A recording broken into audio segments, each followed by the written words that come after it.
আসসালামু আলাইকুম। সরলরেখার আজকে থার্ড লেকচার। ফ্রি সাইকেলে আমরা কিন্তু অলরেডি ভেক্টরের 3টা লেকচার শেষ করছি, সরলরেখার 2টা লেকচার শেষ করছি, 5টা লেকচার কমপ্লিটেড। আজকে থার্ড লেকচার অ্যান্ড আজকে একটা ধামাক্কা ক্লাস হবে। রিজনটা কি? তুমি আজকের ক্লাসে সরলরেখার হয়তোবা এমন কিছু শিখতে যাচ্ছ যে জিনিসগুলো তুমি সরলরেখার এর আগে মেবি শেখো নাই। সো আমি ক্লাসটার আগে একটা ওভারভিউ দিয়ে নিই, তারপরে আমরা ক্লাসটা শুরু করব। আজকের ক্লাসে আমরা শুরুতেই অ্যাক্সিস ট্রান্সফরমেশন শিখব। অ্যাক্সিস ট্রান্সফরমেশন এইটা আবার আমরা 2টা পার্টে শিখব, shifting of origin and then আর একটা পার্ট আছে রোটেশন অফ অ্যাক্সিস। ঠিক আছে, এই দুটো জিনিস আমরা শিখব। অ্যান্ড দেন আমরা আজকের ক্লাসে আরো একটা নতুন টার্ম শিখব। দেখো বাবা, অন্তর্বিভক্তিকরণ, বহির্বিভক্তিকরণ, এই দুটো টার্ম সম্পর্কে তোমরা হয়তোবা পরিচিত, বাট এখানে আর একটা মজার কনসেপ্ট আছে, harmonic conjugate. I don't know যে তোমরা এটার সাথে আসলে পরিচিত কিনা। যদি পরিচিত থাকো তাহলে তো খুবই ভালো, আর যদি পরিচিত না থাকো তাহলে আজকে আমরা এটার সাথে পরিচিত হয়ে নেব। ওকে, সো আমরা চলো তাহলে ক্লাসটা শুরু করে ফেলি, কেমন? সো আজকের ক্লাসে তাহলে আমাদের প্রথম টপিক কি? ট্রান্সফরমেশন অফ অ্যাক্সিস বা অ্যাক্সিস ট্রান্সফরমেশন। এটাকে আমরা 2টা পার্টে বিভক্ত করে পড়ব। One is shifting of origin বা origin shifting, and another is rotation of axis. Okay, তো ফার্স্ট পার্টে আমরা চলে যাই, শিফটিং অফ অরিজিন। এটাকে যদি আমি বাংলায় বলতে চাই তাহলে এটাকে বাংলায় এভাবে বলা হবে মূল বিন্দু স্থানান্তর।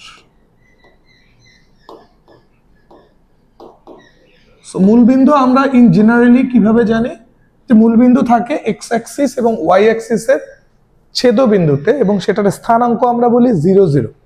কিন্তু আমরা এবার যেটা করতে চাচ্ছি, আমরা মূলবিন্দুকে 0 0 পয়েন্টে না রেখে খানিকটা শিফট করে অন্য আর একটা পয়েন্টে নিয়ে গিয়ে নতুন মূলবিন্দুর রেসপেক্টে আমরা কোনো একটা পয়েন্টের অর্ডিনেট বা স্থানাঙ্ক বের করতে চাই।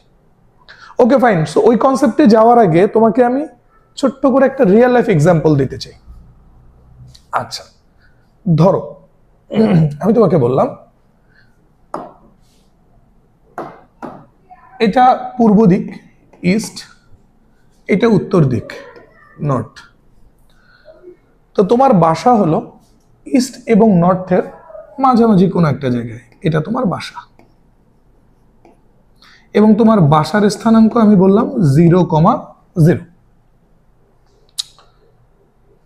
এটা হলো তোমার কলেজ। আমি তোমারে বললাম যে তোমার বাসা থেকে কলেজ যাওয়ার জন্য, তোমার বাসা থেকে কলেজে যাওয়ার জন্য পূর্ব দিকে তোমার যেতে হয়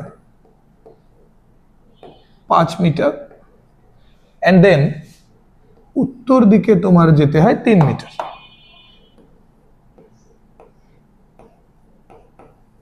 তাহলে বলো তো রে বাবা, তোমার কলেজের কার্টেসীয় অর্ডিনেট সিস্টেমের রেসপেক্টে স্থানাঙ্ক কত? সো তুমি বলবা কি পূর্ব দিকে 5 মিটার যেতে হয়, তারপর উত্তর দিকে 3 মিটার যেতে হয়, তাহলে আমার কলেজের স্থানাঙ্ক 5, 3। ওকে, নো প্রবলেম, বুঝতে পারছি আমি। এইবার আসো, এইবার ধরো তোমরা যে বাসায় ছিলে ওই বাসায় ভাড়া ছিলে, সামহাও সেখানে মালিকের সাথে তোমাদের কোনো একটা দ্বন্দ্ব তৈরি হয়েছে। সো তোমরা ওই বাসায় আর থাকতে চাচ্ছ না, তোমরা বাসা চেঞ্জ করবা। সো তোমার ফ্যামিলি বললো যেহেতু তুমি কলেজে পড়াশোনা করো এবং তুমি বাসার রেসপেক্টেড পারসন, যে তোমার উপরে বাসার সবকিছু ডিপেন্ড করে, তাহলে তোমার কলেজের কাছাকাছি একটু বাসা নেওয়া উচিত যেন তোমারই সুবিধা হয়। আচ্ছা, এবার আমি তোমাকে বললাম যে তোমার বাসা ধরো শিফট হয়ে এই জায়গাতে চলে আসছে, এবং এই জায়গার স্থানাঙ্ক ধরো 1, আচ্ছা এই জায়গার স্থানাঙ্ক ধরো 2, 1। ঠিক আছে, তো তুমি একটা জিনিস খেয়াল করে দেখো, কলেজের কিন্তু জায়গা পরিবর্তন হচ্ছে না। কলেজ যেখানে, কলেজ কিন্তু সেখানেই আছে। তোমার বাসা আগে ছিল 0 0 পয়েন্টে, আগে কোথায় ছিল? 0 0 পয়েন্টে। সে বাসা চেঞ্জ করে তুমি এখন নিয়ে গেছো 2, 1 পয়েন্টে। সো এবার আমি যদি তোমাকে বলি তোমার বাসা থেকে কলেজে যাওয়ার জন্য উত্তর দিকে কতখানি যেতে হবে, সরি পূর্ব দিকে কতখানি যেতে হবে কিংবা উত্তর দিকে কতখানি যেতে হবে, তুমি বলতে পারবে না? জাস্ট লজিক্যালি থিঙ্ক করো তো। দেখো তোমার বাসা আগে যখন 0 পয়েন্টে ছিল তখন তোমার বাসা থেকে কলেজ যাওয়ার জন্য পূর্ব দিকে কত দূরত্ব যেতে হয়েছিল? 5 মিটার। এটাকে যদি আমি এখানে রিপ্রেজেন্ট করি, তোমার বাসা থেকে আগে আগে কলেজ যাওয়ার জন্য পূর্ব দিকে কতখানি যেতে হইতো? 5 মিটার। বাট এইবার তুমি খেয়াল করে দেখো তো, তুমি অলরেডি 2 মিটার আগায় আসো না?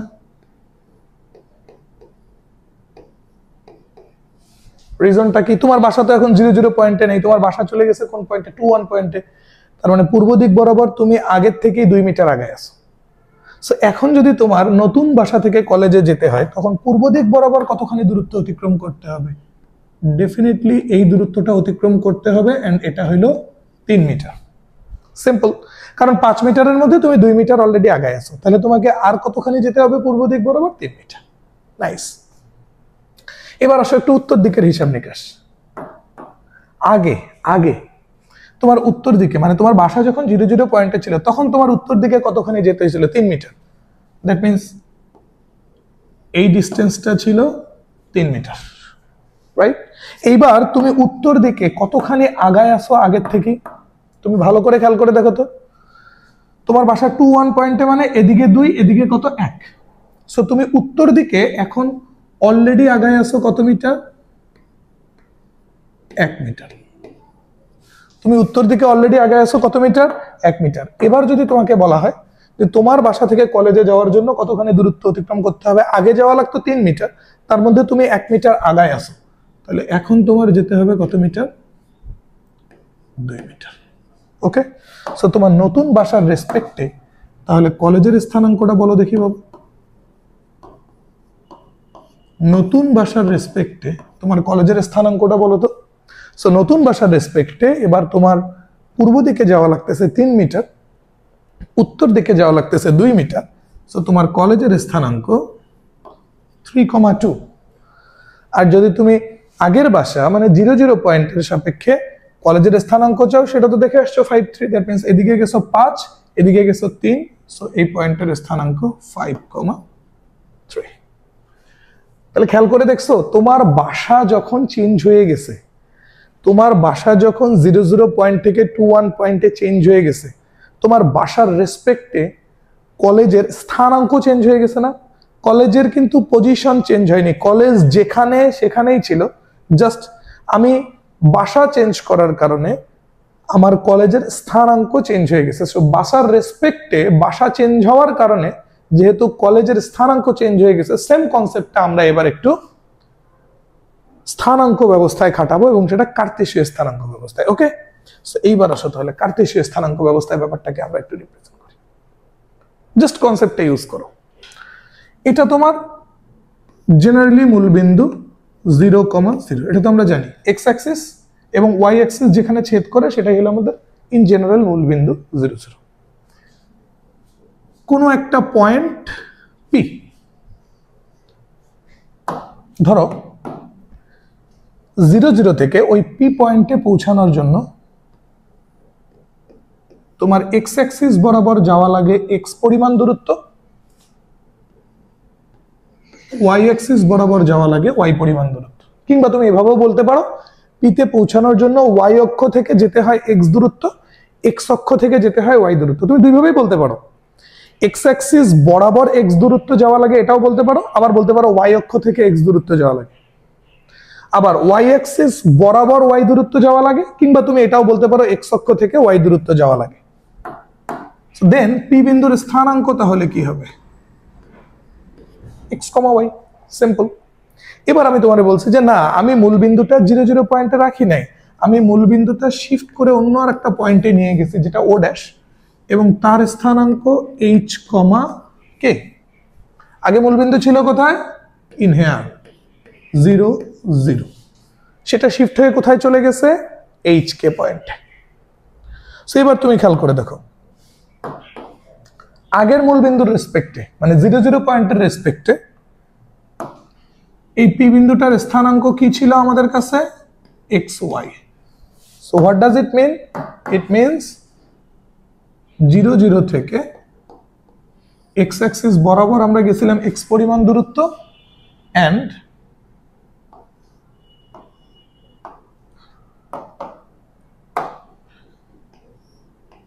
y axis বরাবর আমরা গেছিলাম y পরিমাণ দূরত্ব, রাইট? এটা 0 0 থেকে x axis বরাবর গেছে x পরিমাণ দূরত্ব, y axis বরাবর গেছে y পরিমাণ দূরত্ব, দেন p বিন্দুর স্থানাঙ্ক xy. এবার p বিন্দুতে পৌঁছানোর জন্য তুমি খেয়াল করে দেখো তো, অলরেডি তুমি x axis বরাবর খানিকটা দূরত্ব আগায় গেছো না? সেটা হলো h. এই নতুন মূল বিন্দুর স্থানাঙ্ক h কে মানে কি? তুমি x axis বরাবর আগায় গেছো h, y axis বরাবর আগায় গেছো তুমি k পরিমাণ দূরত্ব। এন্ড নাও আমি তোমাকে বললাম যে এখন তুমি আমারে বলো নতুন মূল বিন্দুর রেসপেক্টে p বিন্দুর স্থানাঙ্কটা তাহলে কি হবে? কার রেসপেক্টে? নতুন মূল বিন্দুর রেসপেক্টে p বিন্দুর স্থানাঙ্কটা কি হবে? দেখো p বিন্দুর পজিশন চেঞ্জ হবে না, জাস্ট স্থানাঙ্ক চেঞ্জ হবে। তো তুমি আমারে বলতে পারো যে ভাইয়া আগে যাওয়া লাগতো x পরিমাণ দূরত্ব, অলরেডি আমি আগায় আছি h পরিমাণ দূরত্ব। আগে যাওয়া লাগতো x পরিমাণ দূরত্ব, তার মধ্যে অলরেডি আগে আগায় আছি h পরিমাণ দূরত্ব। তাহলে আমার আর বাকি যাওয়া লাগবে এতখানি দূরত্ব, এবং এই দূরত্বটুকু আমার হবে হলো x মাইনাস h। x তার মধ্যে h আমি অলরেডি আগের থেকে গেছি, তাহলে বাকি দূরত্ব কত? x minus h। সিমিলারলি আমি যদি y অ্যাক্সিস বরাবর বলি, আগে যাওয়া লাগতো y পরিমাণ দূরত্ব, তুমি অলরেডি আগায় আছো k পরিমাণ, তাহলে আর যাওয়া লাগবে কত? y মাইনাস k পরিমাণ দূরত্ব। তাহলে নতুন মূলবিন্দুর রেসপেক্টে p বিন্দুটার স্থানাঙ্ক কি দাঁড়াচ্ছে? x minus h, y minus k। ওকে, সো এইটাকেই আমরা একটা কাজ করব, এটাকেই আমরা একটা নাম দিই p x dash, y dash, p x dash, y dash। তাহলে আমরা দেখো তো রিলেশনটা এভাবে লিখতে পারি না? x dash means x minus h, y dash means y minus k। নতুন মূল বিন্দুর রেসপেক্টে p বিন্দুর পজিশন চেঞ্জ হয়নি, স্থানাঙ্ক চেঞ্জ হয়ে কি হয়েছে? x minus h, y minus k। এটার আমরা নাম দিলাম x dash, y dash। তাহলে x dash means x minus h, y dash means y minus k। Got it? আবার এখান থেকে আমি যদি xy কে লেফটে নিয়ে x dash, y dash কে আরেক দিকে নিতে চাই, তাহলে ব্যাপারটা এরকম হবে কিনা? x equal to x dash plus h and then y equal to y dash plus k। চিত্র থেকেও কিন্তু তাই বোঝা যায়, রাইট? x minus h মানে আমরা কি বলছি? x dash। x minus h মানে x dash, so x dash এর সাথে h যোগ করলে পাবো x। আবার y minus k মানে আমরা কি বলছি? y dash, so y dash এর সাথে k যোগ করলে পাবো আমরা y। Got it? সো এই দুটাকে এবার একটু বক্স করে ফেলবো,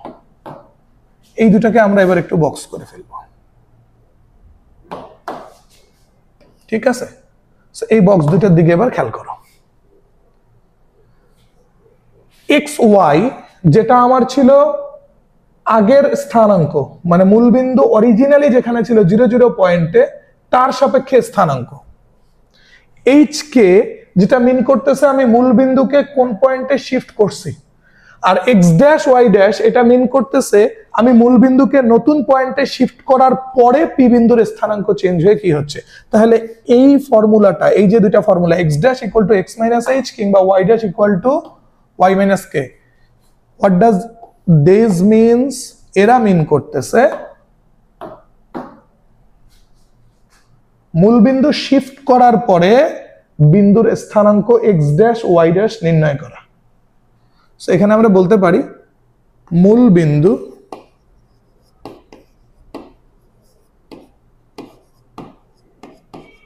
h, k তে শিফট করার পর p বিন্দুর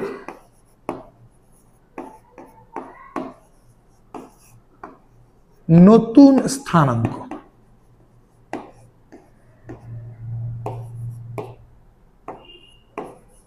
এক্স ড্যাশ ওয়াই ড্যাশ নির্ণয়। তাহলে এই সূত্রটা কি, এক্স ওয়াই যেটা ছিল আমার পি বিন্দুর আদি স্থানাঙ্ক, এইচ কে যেটা মিন করতেছে মূল বিন্দু কোথায় শিফট করা হলো, আর এক্স ড্যাশ ওয়াই ড্যাশ এটা মিন করতেছে মূল বিন্দু এইচ কে তে শিফট করার পরে পি বিন্দুর নতুন স্থানাঙ্ক নির্ণয়। কথা বোঝা গেল? তাহলে এখান থেকে তুমি নিশ্চয়ই বুঝতে পারতেছো যে এইখানে তাহলে তোমার কি কি থাকবে, নতুন যেখানে শিফট মানে পি বিন্দুর যে নতুন স্থানাঙ্ক এক্স ড্যাশ ওয়াই ড্যাশ সেটা জানা থাকবে, মূল বিন্দু কোথায় শিফট করা হয়েছে এইচ কে সেটা জানা থাকবে, এন্ড এক্স ওয়াই মানে আমরা আদি স্থানাঙ্কটা বের করতে পারবো। সো ব্যাপারগুলো আমরা এবার একটু জাস্ট সামারি করে ফেলি। এক্স ওয়াই এটা আমরা বুঝাবো বিন্দুটার আদি স্থানাঙ্ক কার রেসপেক্টে, মূল বিন্দু যখন 0 0 পয়েন্টে তার রেসপেক্টে। এক্স ড্যাশ ওয়াই ড্যাশ এটা বোঝায় বিন্দুটার নতুন স্থানাঙ্ক কার রেসপেক্টে, মূল বিন্দুকে শিফট করার পরে যে পয়েন্টে নিয়ে যাওয়া হবে তার রেসপেক্টে। এন্ড এইচ কে এইটা আমাদের মিন করে মূল বিন্দুর শিফটিং পয়েন্ট, মূল বিন্দুকে কোথায় শিফট করা হয়েছে। ক্লিয়ার? ব্যাস এই হলো কাহিনী। এই তিনটা আমরা একটু মনে রাখবো, এই তিনটা আমরা একটু মনে রাখবো যে এক্স ওয়াই এটা হলো আদি স্থানাঙ্ক, যখন মূলবিন্দু ছিল 0 0 পয়েন্টে শিফট করা হয়নি যতক্ষণ পর্যন্ত। এক্স ড্যাশ ওয়াই ড্যাশ এটা ওই পি বিন্দুটারই নতুন স্থানাঙ্ক, নতুন অবস্থান না, নতুন স্থানাঙ্ক মূল বিন্দুটাকে কোন একটা পয়েন্টে শিফট করার পরে। আর মূল বিন্দুটাকে কোন পয়েন্টে শিফট করলাম সেটাকে আমরা মিন করব কি দিয়ে, এইচ কে দিয়ে। সো এই যে আমাদের ফর্মুলা দুইটা, তাহলে যদি আমরা নতুন স্থানাঙ্ক এক্স ড্যাশ ওয়াই ড্যাশ বের করতে চাই তাহলে আদি স্থানাঙ্ক এক্স ওয়াই থেকে মূলবিন্দু যে পয়েন্টে শিফট করা হচ্ছে সেটা মাইনাস করতে হবে, আর যদি আমরা আদি স্থানাঙ্ক এক্স ওয়াই বের করতে চাই তাহলে নতুন স্থানাঙ্ক এক্স ড্যাশ ওয়াই ড্যাশের সাথে মূলবিন্দু যে পয়েন্টে শিফট করা হচ্ছে এইচ কে সেগুলো যোগ করতে হবে। ওকে, সো ব্যাপারটা তাহলে খুব সুন্দর করে একটু মাথায় গেঁথে নাও, খুব সুন্দর করে একটু মাথায় গেঁথে নাও।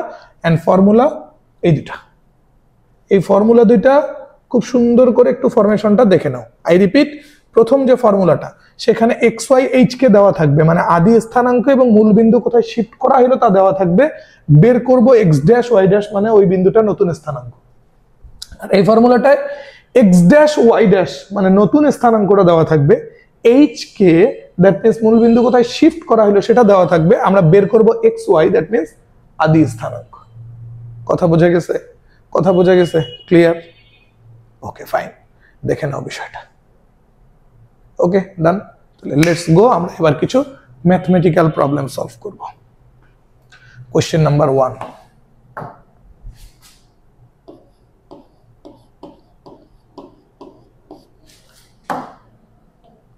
খুবই ইজি কোশ্চেন। মূল বিন্দুকে কোন বিন্দুতে স্থানান্তর করা হলে 2 3 বিন্দুর নতুন অবস্থান হবে -3 6। জাস্ট আমি মার্ক করে দিই তোমাকে ভাই, 2 3 বিন্দুর নতুন অবস্থান, তাহলে 2 3 এটা হলো বিন্দুটার আদি অবস্থান, আর -3 6 এটা হলো বিন্দুটার নতুন অবস্থান। এন্ড আমরা তো বলছি যেটা আদি অবস্থান এটাকে আমরা চিন্তা করব এক্স ওয়াই হিসাবে, আর যেটা নতুন অবস্থান এটাকে আমরা চিন্তা করব এক্স ড্যাশ ওয়াই ড্যাশ হিসাবে। কোশ্চেনে চাইছে কি, মূলবিন্দুকে কোন বিন্দুতে স্থানান্তর করা হলে, মূলবিন্দুকে কোন বিন্দুতে স্থানান্তর করা হলে, দ্যাট মিন্স এইচ কে এটা আমার বের করতে বলছে। ওকে, তাহলে আমরা এবার একটু ফর্মুলার কনসেপ্টে যাই। আমরা পাই বা আমরা জানি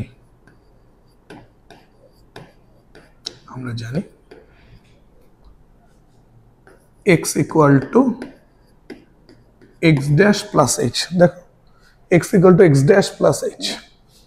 সো এবার এখান থেকে দেখো x দেওয়া আছে আমাদের 2 ইকুয়াল এক্স ড্যাশও দেওয়া আছে আমাদের -3 প্লাস এইচ। সো এখান থেকে আমরা এইচ বের করে ফেলতে পারতেছি 5। ওকে, -3 লেফট সাইডে চলে আসলে প্লাস হয়ে যাবে। এন্ড দেন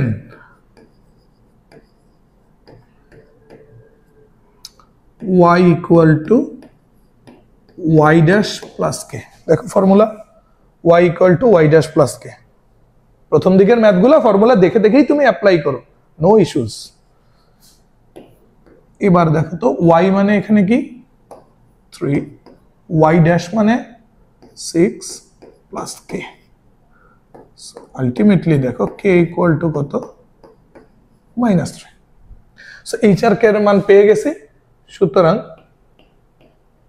মূল বিন্দুর শিফটিং পয়েন্ট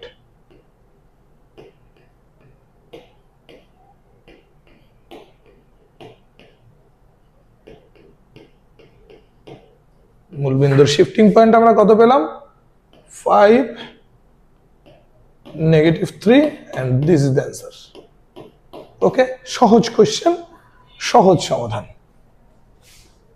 আমরা প্রবলেমগুলো এতখানি সহজেই সলভ করব, এতখানি সহজেই আমরা সলভ করব। কথা বোঝা গেল? Okay fine, next problem.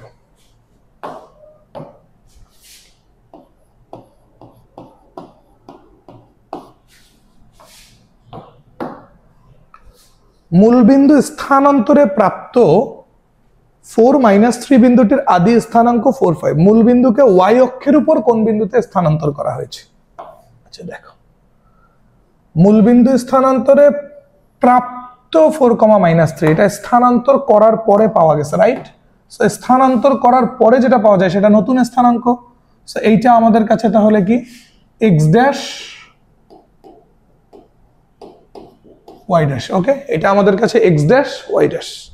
দেন বিন্দুটার আদি স্থানাঙ্ক দেওয়া আছে কত, 4, 5। সো আদি স্থানাঙ্ক যেটা, সেটাকে আমরা কার সাথে কম্পেয়ার করি, x y। বলছে মূলবিন্দুকে y অক্ষের উপর কোন বিন্দুতে স্থানান্তর করা হয়েছে? কোথায়? y অক্ষের উপর কোন বিন্দুতে? সো মূলবিন্দুকে y অক্ষের উপর যদি কোনো বিন্দুতে স্থানান্তর করা হয় তাহলে সে বিন্দুর ভুজ 0 হবে। তার মানে ধরে নিচ্ছি বিন্দুটার স্থানাঙ্ক 0, কে। নরমালি জেনারেলি থিঙ্ক করো, মূলবিন্দুকে যে পয়েন্টে স্থানান্তর করা হয় সেটাকে আমরা ধরে নিই HK। মূলবিন্দুকে যে পয়েন্টে স্থানান্তর করা হয় বলে দিছি না, মূলবিন্দুর শিফটিং পয়েন্ট, এটাকে ধরে নিই কি HK। নতুনটা x ড্যাশ y ড্যাশ, আদিটা xy। সো মূলবিন্দু স্থানান্তরে প্রাপ্ত নতুনটা, এটা আমাদের কাছে x ড্যাশ y ড্যাশ। আদি স্থানাঙ্ক এটা আমাদের কাছে xy। বলছে মূলবিন্দুকে y অক্ষের উপর কোন বিন্দুতে শিফট করা হবে? নরমালি মূলবিন্দুকে যে বিন্দুতে শিফট করা হয় সেটা HK। এবার y অক্ষের উপরের জন্য এইচটা 0 হয়ে গেছে, কারণ y অক্ষের উপরস্থ কোনো বিন্দুর ভুজ 0। যদি x অক্ষের উপরে শিফট করা হইতো তাহলে কোটি হয়ে যেত 0, কিন্তু y অক্ষের উপর শিফট করা হয়েছে তাহলে ভুজের মান কি 0। ওকে, কথা বোঝা গেল? এই জন্য বিন্দুটার স্থানাঙ্ক আমরা ধরে নিলাম 0, কে। তাহলে আমরা জানি এখানে স্রেফ কে এর মান বের করলেই হচ্ছে না, যেহেতু স্রেফ কে এর মান বের করলেই হচ্ছে, এইচ তো 0, তাহলে আমাদের ভুজগুলো নিয়ে কোনো কাজ নেই, জাস্ট কোটিগুলো নিয়ে কাজ। আমরা জানি y equal to y dash plus k, y equal to y dash plus k. মানগুলো ইনপুট করো, y কত এখানে 5, y ড্যাশ কত -3 প্লাস কে। সো এখান থেকে কে চলে আসলো কত 8। ওকে, সো কে এর মান যখন পেয়ে গেলাম, সুতরাং y অক্ষের উপর মূলবিন্দুর শিফটিং পয়েন্ট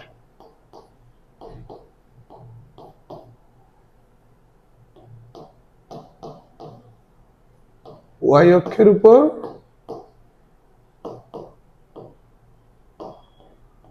মূলবিন্দুর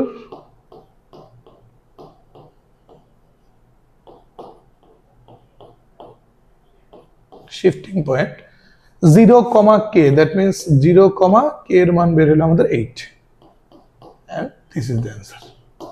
Fine. ওকে, ওকে বোঝা গেল? আচ্ছা গুড, নেক্সট পরের প্রবলেমে যাও।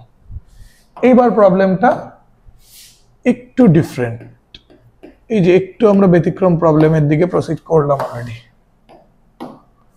যেটা বলিতে আসছে একটা কোশ্চেন, মূলবিন্দু কোন বিন্দুতে স্থানান্তর করলে এত ইকুয়াল টু 0 সমীকরণে y এবং ধ্রুবক থাকবে না। আচ্ছা আমরা একটা কাজ করি, সমীকরণটা আগে নিয়ে নেই। তুমি আমার একটা জিনিস বলো তো, এই সমীকরণের চলক হলো এক্স ওয়াই, এই সমীকরণের চলক কি এক্স ওয়াই। সো আমি যখন মূলবিন্দুকে শিফট করে নতুন আর একটা জায়গায় নিয়ে যাব তখন কি আর চলক এক্স ওয়াই থাকবে?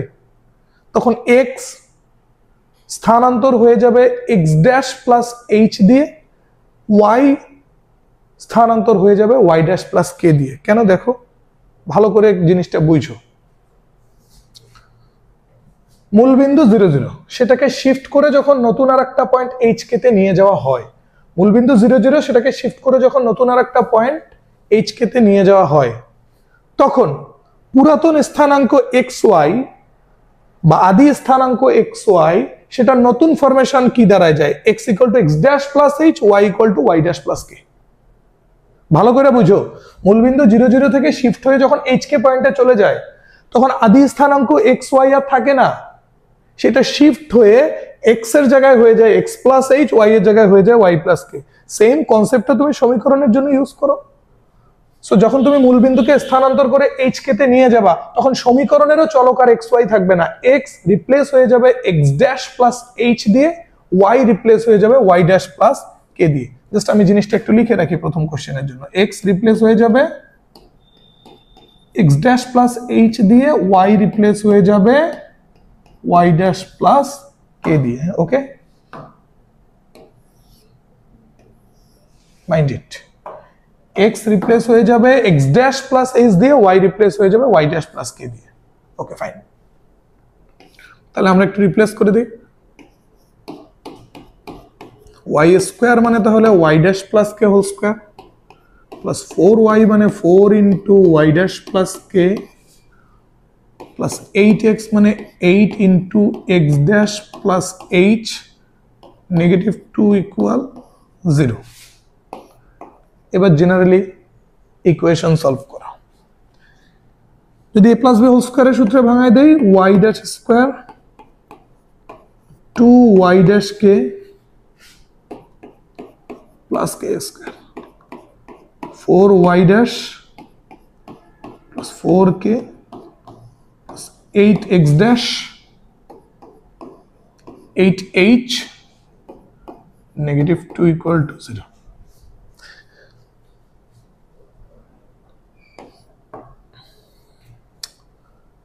ওয়াই ড্যাশ স্কোয়ার এটা সিঙ্গেলই থাকলো, এরপরে আসো ওয়াই গুলোকে একখানে করো তো, মানে ওয়াই ড্যাশ গুলোকে একখানে করো, ওয়াই ড্যাশ স্কোয়ারটা চলে গেল, ওয়াই ড্যাশ যেখানে যেখানে আছে সেগুলোকে একখানে করো। 2k plus 4 into Y dash, এখান থেকে ওয়াই ড্যাশ কমন নিলে 2k, এখান থেকে ওয়াই ড্যাশ কমন নিলে 4 গেল, প্লাস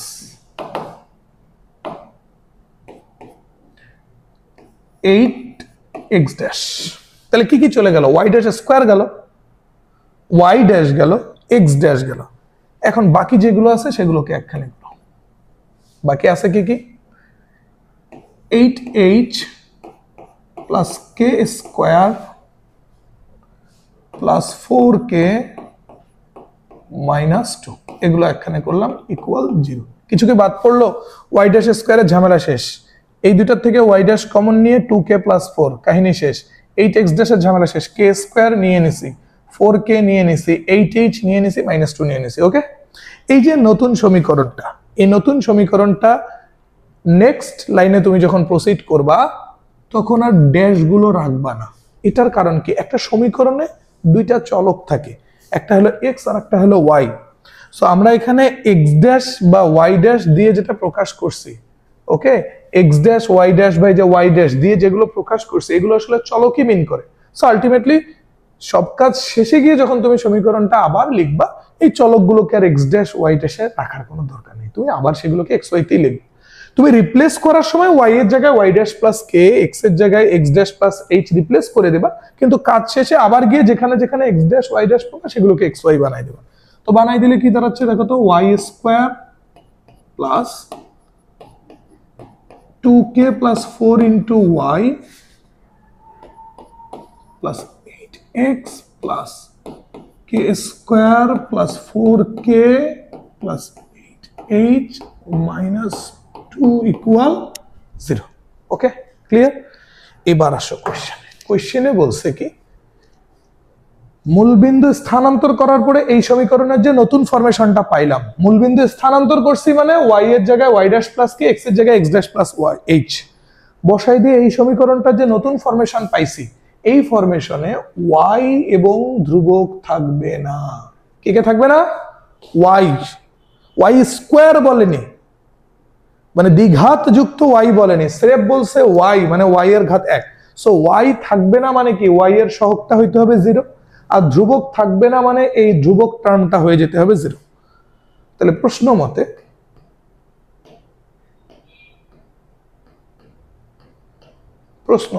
সো y যেহেতু থাকবে না, তাহলে y এর সহগ 2k + 4 এটা হবে 0। দেখো y স্কয়ার নিয়ে কিছু বলেনি, স্রেফ বলছে y থাকবে না, মানে একঘাত যুক্ত যে y রাশিটা আছে সেটা থাকা যাবে না। দ্যাট মিন্স ওর সহগ 2k + 4 হবে 0। সো এখান থেকে আমরা k এর মান পেয়ে যাচ্ছি -2। k এর মান পাইলাম। আবার ধ্রুবক থাকবে না, ধ্রুবক থাকবে না মানে কি, এই পোরশনটা থাকবে না। সো এই পোরশনটা না থাকলে k² + 4k + 8h - 2 এটাও হবে 0। k এর মান আমরা অলরেডি পেয়ে গেছি -2। k এর মান -2 যদি এখানে বসায় দাও, -2k স্কয়ার করলে 4, k এর মান -2 বসায় দিলে -8 + 8h - 2 = 0। দেখো কত আসে, 4 থেকে 8 গেলে -4 -2 -6, সেটা রাইট সাইডে গেলে +6। So 8h = 6। এখান থেকে h এর মান আমরা পাবো 3/4। ওকে, 6/8, 2 দিয়ে ডিভাইড করে দাও, 3/4। সো এই যে k এর মানও পেয়ে গেছি, h এর মানও পেয়ে গেছি, পাইছি না?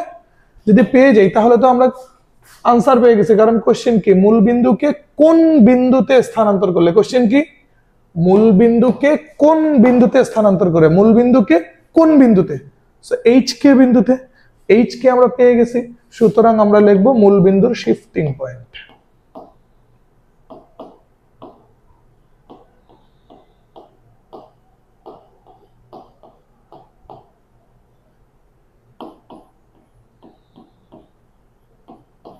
h কে আগে কিন্তু h লিখতে হবে, সো h মানে 3/4, দেন k লিখতে হবে, k হলো -2, and this is the answer. Okay, clear? ব্যাস, থার্ড কোশ্চেনও শেষ আমাদের, ঠিক আছে? Okay, then question number 4।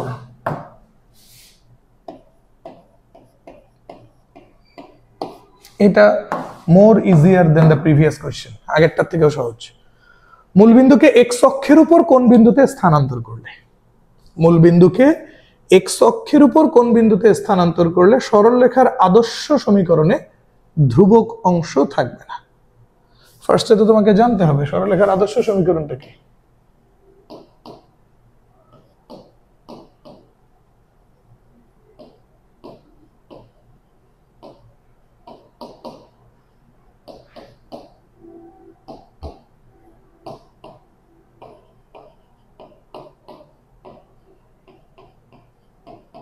ওকে, এটা হলো সরলরেখার আদর্শ সমীকরণ, ax + by + c = 0, ax + by + c = 0। এখন প্রশ্ন কি, মূলবিন্দুকে x অক্ষের উপর কোন বিন্দুতে স্থানান্তর করলে, মূলবিন্দুকে x অক্ষের উপর কোন বিন্দুতে, আই রিপিট, x অক্ষের উপর কোন বিন্দুতে। সো x অক্ষে থাকলে কি 0, কোটি 0। সো x অক্ষের উপর কোন বিন্দুতে যদি শিফট করা হয় তাহলে ওই বিন্দুর কোটি বা k হবে 0। তাহলে এই ক্ষেত্রে আমরা ধরে নিব মূলবিন্দুকে যে পয়েন্টে স্থানান্তর করা হচ্ছে তার স্থানাঙ্ক h, 0। ভালো করে বুঝো, মূলবিন্দুকে যে পয়েন্টে শিফট করা হয় তার স্থানাঙ্ক h, k।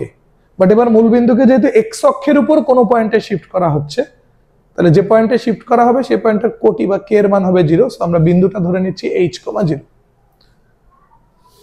তাহলে কোন সরলরেখার আদর্শ সমীকরণে কি থাকবে না, ধ্রুবক অংশ থাকবে না। ওকে, আমরা পাই বা আমরা জানি কি জানি, সরলরেখার আদর্শ সমীকরণ ax + by + C equal to 0। এটা হলো মূলবিন্দু 0 0 এর রেসপেক্টে। এবার আমরা মূলবিন্দু শিফট করে কোথায় নিয়ে যাচ্ছি, h, 0। সো মূলবিন্দু যখন h, 0 তে নিয়ে যাব তখন x রিপ্লেস হবে x ড্যাশ প্লাস h দিয়ে, y রিপ্লেস হবে y ড্যাশ প্লাস k দিয়ে। k এর মান এখানে 0, একটু আগেই তো দেখলা। যখন মূলবিন্দু শিফট হয়ে h k পয়েন্টে যায় তখন সমীকরণের x চলক রিপ্লেস হয় x ড্যাশ প্লাস h দিয়ে, y চলক রিপ্লেস হয় y ড্যাশ প্লাস k দিয়ে, সেম জিনিস। এবার মূলবিন্দু শিফট হয়ে h 0 পয়েন্টে যাচ্ছে বলে ধরে নিছি, তাহলে সমীকরণের চলক x রিপ্লেস হবে x ড্যাশ প্লাস h দিয়ে, y রিপ্লেস হবে y ড্যাশ প্লাস k দিয়ে, আর k মানে এখানে 0। ওকে, k মানে তো এখানে 0। Okay fine. এবার আসো আমরা রিপ্লেস করে দিই, a ইনটু x এর জায়গায় x dash plus h plus b into y এর জায়গায় y dash plus 0 plus c equal 0। Then ax dash plus ah plus by dash plus c equal to 0। And finally আমি বলছিলাম যে সমীকরণের যখন কাজবাজ শেষ, রিপ্লেস করাটা শেষ, ফাইনাল এন্ডিং এ গিয়ে আবার তুমি চলকগুলোকে x ড্যাশ y ড্যাশ না রেখে xy লিখবা। সো তাহলে আমরা লিখতে পারি কি, ax plus by plus ah plus c equal to 0। x এর সহগ একখানে নিছি ax, y এর সহগ একখানে নিছি by, ধ্রুবক আলাদা ah প্লাস c। এখন বলছে আদর্শ সমীকরণের ধ্রুবক অংশ থাকবে না। কে থাকবে না? ধ্রুবক অংশ থাকবে না। সরলরেখার আদর্শ সমীকরণের যে নতুন ফরমেশন, এখানে ধ্রুবক অংশ থাকবে না। ধ্রুবক অংশ কোনটা? এটা h প্লাস c, এটা থাকবে। সো প্রশ্ন মতে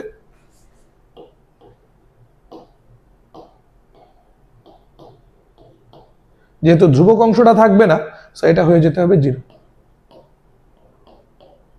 প্রশ্ন মতে h plus c equal to 0। Then h equal to negative c, so h equal to negative c divided by a। h পেয়ে গেছো না?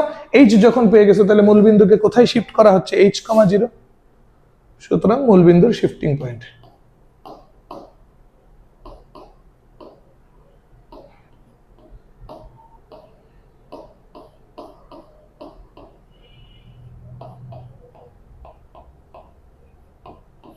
h, 0. So h, that means minus c divided by a, 0, and this is the answer. ঠিক আছে? Okay fine. 4 number question আমাদের done. 4 number question done. Okay clear? Then পরের question 5 number.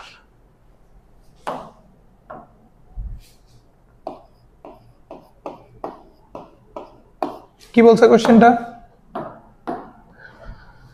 P6, 6 is a point on the circle x square plus y square minus 4x minus 6y minus 12 equal to 0. By shifting of origin to a certain point. By shifting of origin to a certain point. ওই certain পয়েন্টটা আমরা জানি না, আমরা ধরে নিচ্ছি ওই certain পয়েন্টটাই হলো আমাদের h, কে এটা আমরা ধরে নিলাম। ওকে, the translated equation of circle becomes x square plus y square equal to 25. Then the new coordinates of p is, মানে p হলো আদি স্থানাঙ্ক, এটার নতুন স্থানাঙ্ক চাইছে মূলবিন্দুকে h k পয়েন্টে শিফট করার পরে। p আদি স্থানাঙ্ক, p এর নতুন স্থানাঙ্ক চাইছে মূলবিন্দুকে কোথায় শিফট করার পরে, h k তে শিফট করার পরে। তাহলে তোমার তো আগে h k টা লাগবে, রাইট? এখন h k বের করার জন্য তোমাকে আবার বলা হয়েছে যে মূলবিন্দুকে h k তে শিফট করলে সার্কেলের ইকুয়েশনটা এরকম থেকে এরকম হয়ে যাবে, এরকম থেকে এরকম হয়ে যাবে। সো কিরকম থেকে কিরকম হয়ে যাবে সেটা নিয়ে আমি একটু পরে কথা বলি। আগে আমরা সার্কেলের যে ইকুয়েশনটা আছে সেই ইকুয়েশনটা তুলে নিই। এটা হলো সার্কেলটার আগের ইকুয়েশনটা। যেহেতু আমরা মূলবিন্দুকে শিফট করে ফেলতেছি h k বিন্দুতে, তাহলে আমার চলক x রিপ্লেস হবে কি দিয়ে, x ড্যাশ প্লাস h দিয়ে, y রিপ্লেস হবে y dash plus k দিয়ে। সো x স্কয়ার মানে x dash plus h whole square, y square মানে y dash plus k whole square minus 4 into x replace হবে x dash plus h দিয়ে minus 6 into y replace হবে y dash plus k দিয়ে negative 12 equal to 0। Then normally calculation करो, x dash square plus 2x dash h plus h square, y dash square plus 2y dash k plus k square, okay, minus 4x dash minus 4h minus 6y dash minus 6k minus 12 equal to 0।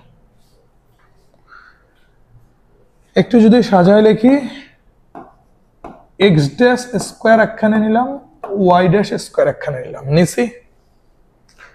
এবার শুধু x dash গুলো একখানে করব, শুধু x dash দেখো তো কোথায় কোথায় আছে, একটু মার্ক করে দেই। এই একটাতে আছে, এই একটাতে আছে। সো এই দুইটার থেকে যদি x dash কম নেওয়া হয় তাহলে 2h minus 4 into x dash, then y dash দেখো তো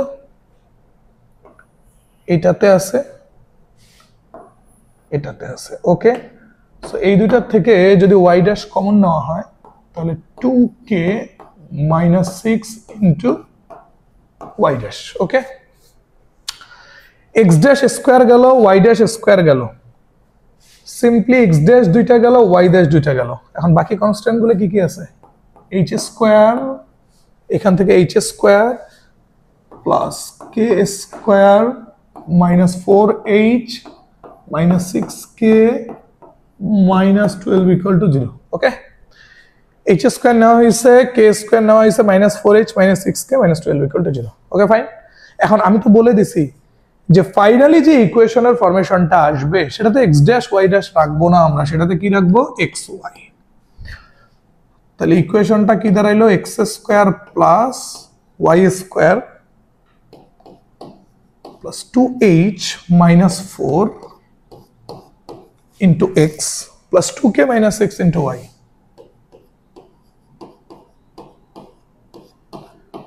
2k minus 6 into y plus h square plus k square minus 4h minus 6k minus 12 equal 0, minus 12 equal 0, okay fine. এই ইকুয়েশনটা আলটিমেটলি আমরা পেলাম। এখন এই ইকুয়েশনে এবার তুমি দেখো আমার বলছে কি, নতুন যে equation it should B x square plus y square equal to 25, এই ফরমেশনে থাকতে হবে। সার্কেলটাকে ট্রান্সফর্ম করে নতুন যে সার্কেলের ইকুয়েশনটা পেলাম, মূলবিন্দু শিফট করার পরে, মূলবিন্দু hk পয়েন্টে শিফট করার পরে সার্কেলটার ইকুয়েশন ট্রান্সফর্ম করে নতুন যে সার্কেলের ইকুয়েশনটা পাইলাম তার ফরমেশনটা x square plus y square equal to 25। That means স্রেফ x এর দ্বিঘাতটা থাকবে, y এর দ্বিঘাতটা থাকবে, x এর একঘাত থাকা যাবে না, y এর একঘাত থাকা যাবে না, কোনো কনস্ট্যান্ট থাকা যাবে না। সো x এর একঘাত থাকা যাবে না, x এর একঘাত থাকা যাবে না, that means it should be 0। x এর একঘাত থাকা যাবে না, that means it should be 0। Same ভাবে y এর একঘাত থাকা যাবে না, that means it should be 0। And then ধ্রুবক থাকা যাবে না, that means it also should be 0। তাহলে প্রশ্ন মতে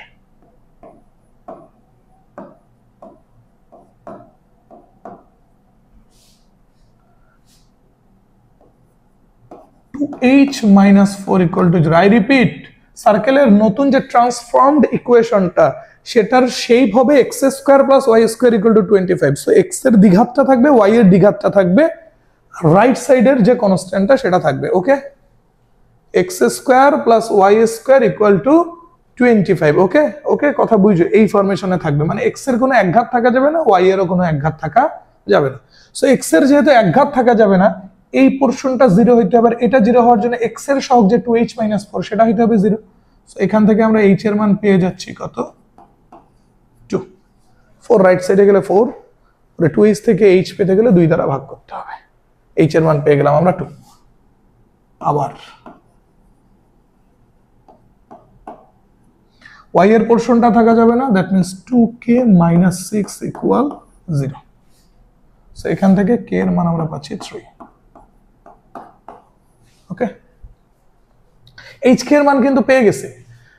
মূলবিন্দুকে কোন পয়েন্টে শিফট করব সেই hk এর মান কিন্তু আমরা পেয়ে গেছি, প্যারা নাই। hk এর মান আমরা পেয়ে গেছি। ওকে ওকে, আচ্ছা। সো hk এর মান যেহেতু আমরা পেয়ে গেছি, আমাদের আর ফার্দার কোনো চিন্তা করার দরকার নেই। তাহলে আমরা লিখতে পারি না, সুতরাং মূলবিন্দুর শিফটিং পয়েন্ট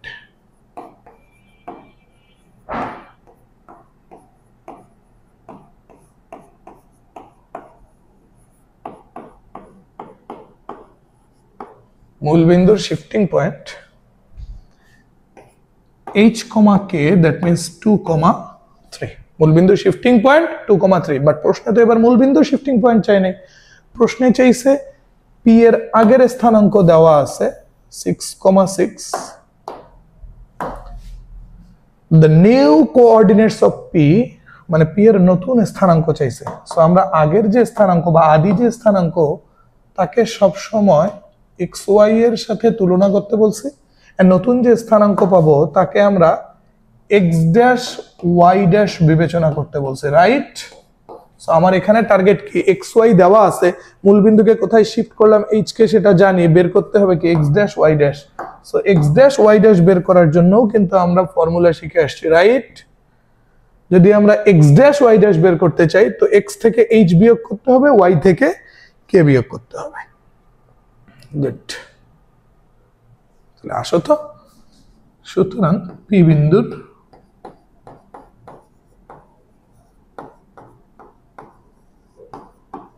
নতুন স্থানাঙ্ক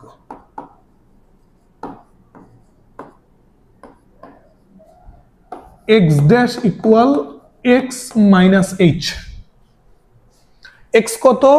6, h কত? 2।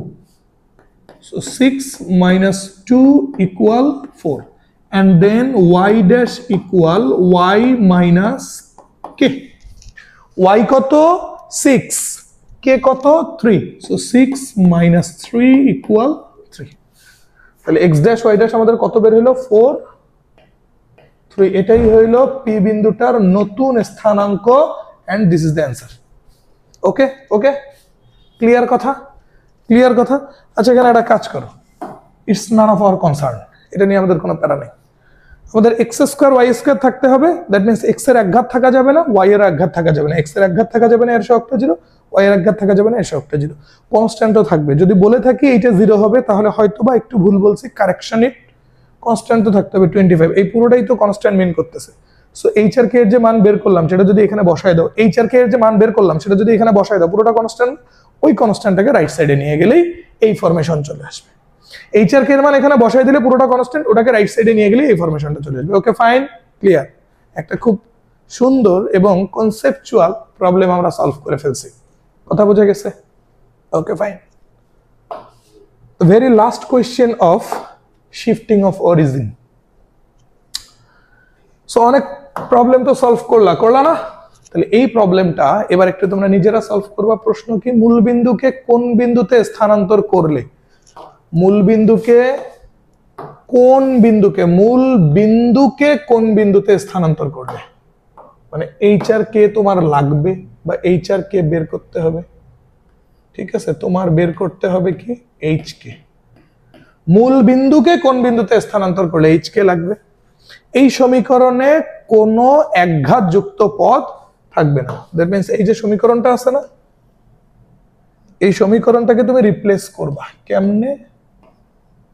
x কে রিপ্লেস করবা x' প্লাস h দিয়ে, y কে রিপ্লেস করবা y' প্লাস k দিয়ে। পরে সমীকরণ ভাঙায় টাঙ্গায় আলটিমেটলি যেটা ফরমেশন আসবে সেখানে x' y' আবার xy তে নিয়ে আসবা। সেখানে একঘাতযুক্ত কোনো পদ থাকবে না, মানে শুধুমাত্র এক্স এর উপরে যদি স্কোয়ার থাকে সেই টার্মটা এক্সিস্ট করবে, ওয়াই এর উপরে যদি স্কোয়ার থাকে সেটা এক্সিস্ট করবে। শুধু এক্স ওয়াই যে টার্মগুলোতে আছে, শুধু এক্স বা শুধু ওয়াই, সেগুলো থাকা যাবে না। দ্যাট মিনস ওগুলোর সহগ হবে 0। আর এখানে কোনো ধ্রুবক নিয়ে কথা বলা নাই, সো ধ্রুবকের কন্ডিশন এখানে আসবে না। ফাইন। সো হোপফুলি এটা প্রবলেম সলভ করতে পারবা। সো এইটা তোমাদের জন্য ভাই একটু হোমওয়ার্ক দিয়ে দিল। ওকে, এটা তোমাদের জন্য হোমওয়ার্ক। সো আমরা কিন্তু একটা পোরশন শেষ করে ফেলছি আমাদের আজকের পড়াশোনা। সেটা কি? অ্যাক্সিস ট্রান্সফরমেশনের যে প্রথম পার্টটা, শিফটিং অফ অরিজিন, এটা ডান। আমরা একটা কাজ করব, আমরা জাস্ট 2 মিনিট একটা ব্রেক নিব। ব্রেকের পরে আমরা নতুন পড়ায় চলে যাব, রোটেশন অফ অ্যাক্সিস। ওটা আরো সহজ। ওকে, সো ব্রেকে যাই, আমরা জাস্ট ব্রেকে চলে যাই। 2 মিনিটসের break, only 2 minutes, only 2 minutes. Time starts right now. 2 মিনিটের ব্রেক, 2 মিনিট।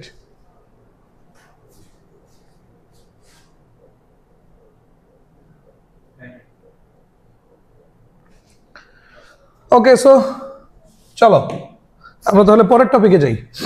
পরের টপিক পরেরটা না, মানে টপিক ওইটাই, অ্যাক্সিস ট্রান্সফরমেশন, তার পরের part rotation of Axis. Rotation of Axis. আচ্ছা, আমি একটা কাজ করে নেই এখানে।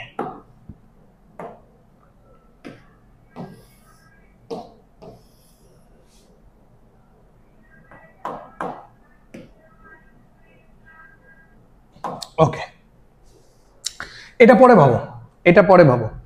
রোটেশন অফ অ্যাক্সিস মানে this is x axis, this is y Axis.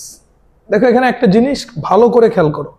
আমরা যখন অরিজিন শিফটিং শিখছি বা মূলবিন্দু যখন শিফট করছি, মূলবিন্দুটা জাস্ট এক জায়গা থেকে আরেক জায়গায় গেছে। এক্স অক্ষের সমান্তরালেই ছিল, ওয়াই অক্ষের সমান্তরালেই ছিল। ভালো করে বুঝো, এক্স অ্যাক্সিস আগের সমান্তরালেই ছিল, নতুন ওয়াই অ্যাক্সিসও আগেরটার সমান্তরালেই আছে, জাস্ট মূলবিন্দু থেকে শিফট করছে। নাও আমরা যেটা করতে চাচ্ছি, আমরা অ্যাক্সিসকেই রোটেট করে দিতে চাচ্ছি। এইবার মূলবিন্দুর কোনো পজিশন চেঞ্জ হবে না। ওইখানে মূলবিন্দুর পজিশন চেঞ্জ হয়েছে, অ্যাক্সিসের কোনো রোটেশন হয়নি, অ্যাক্সিস গুলা প্যারালালই ছিল।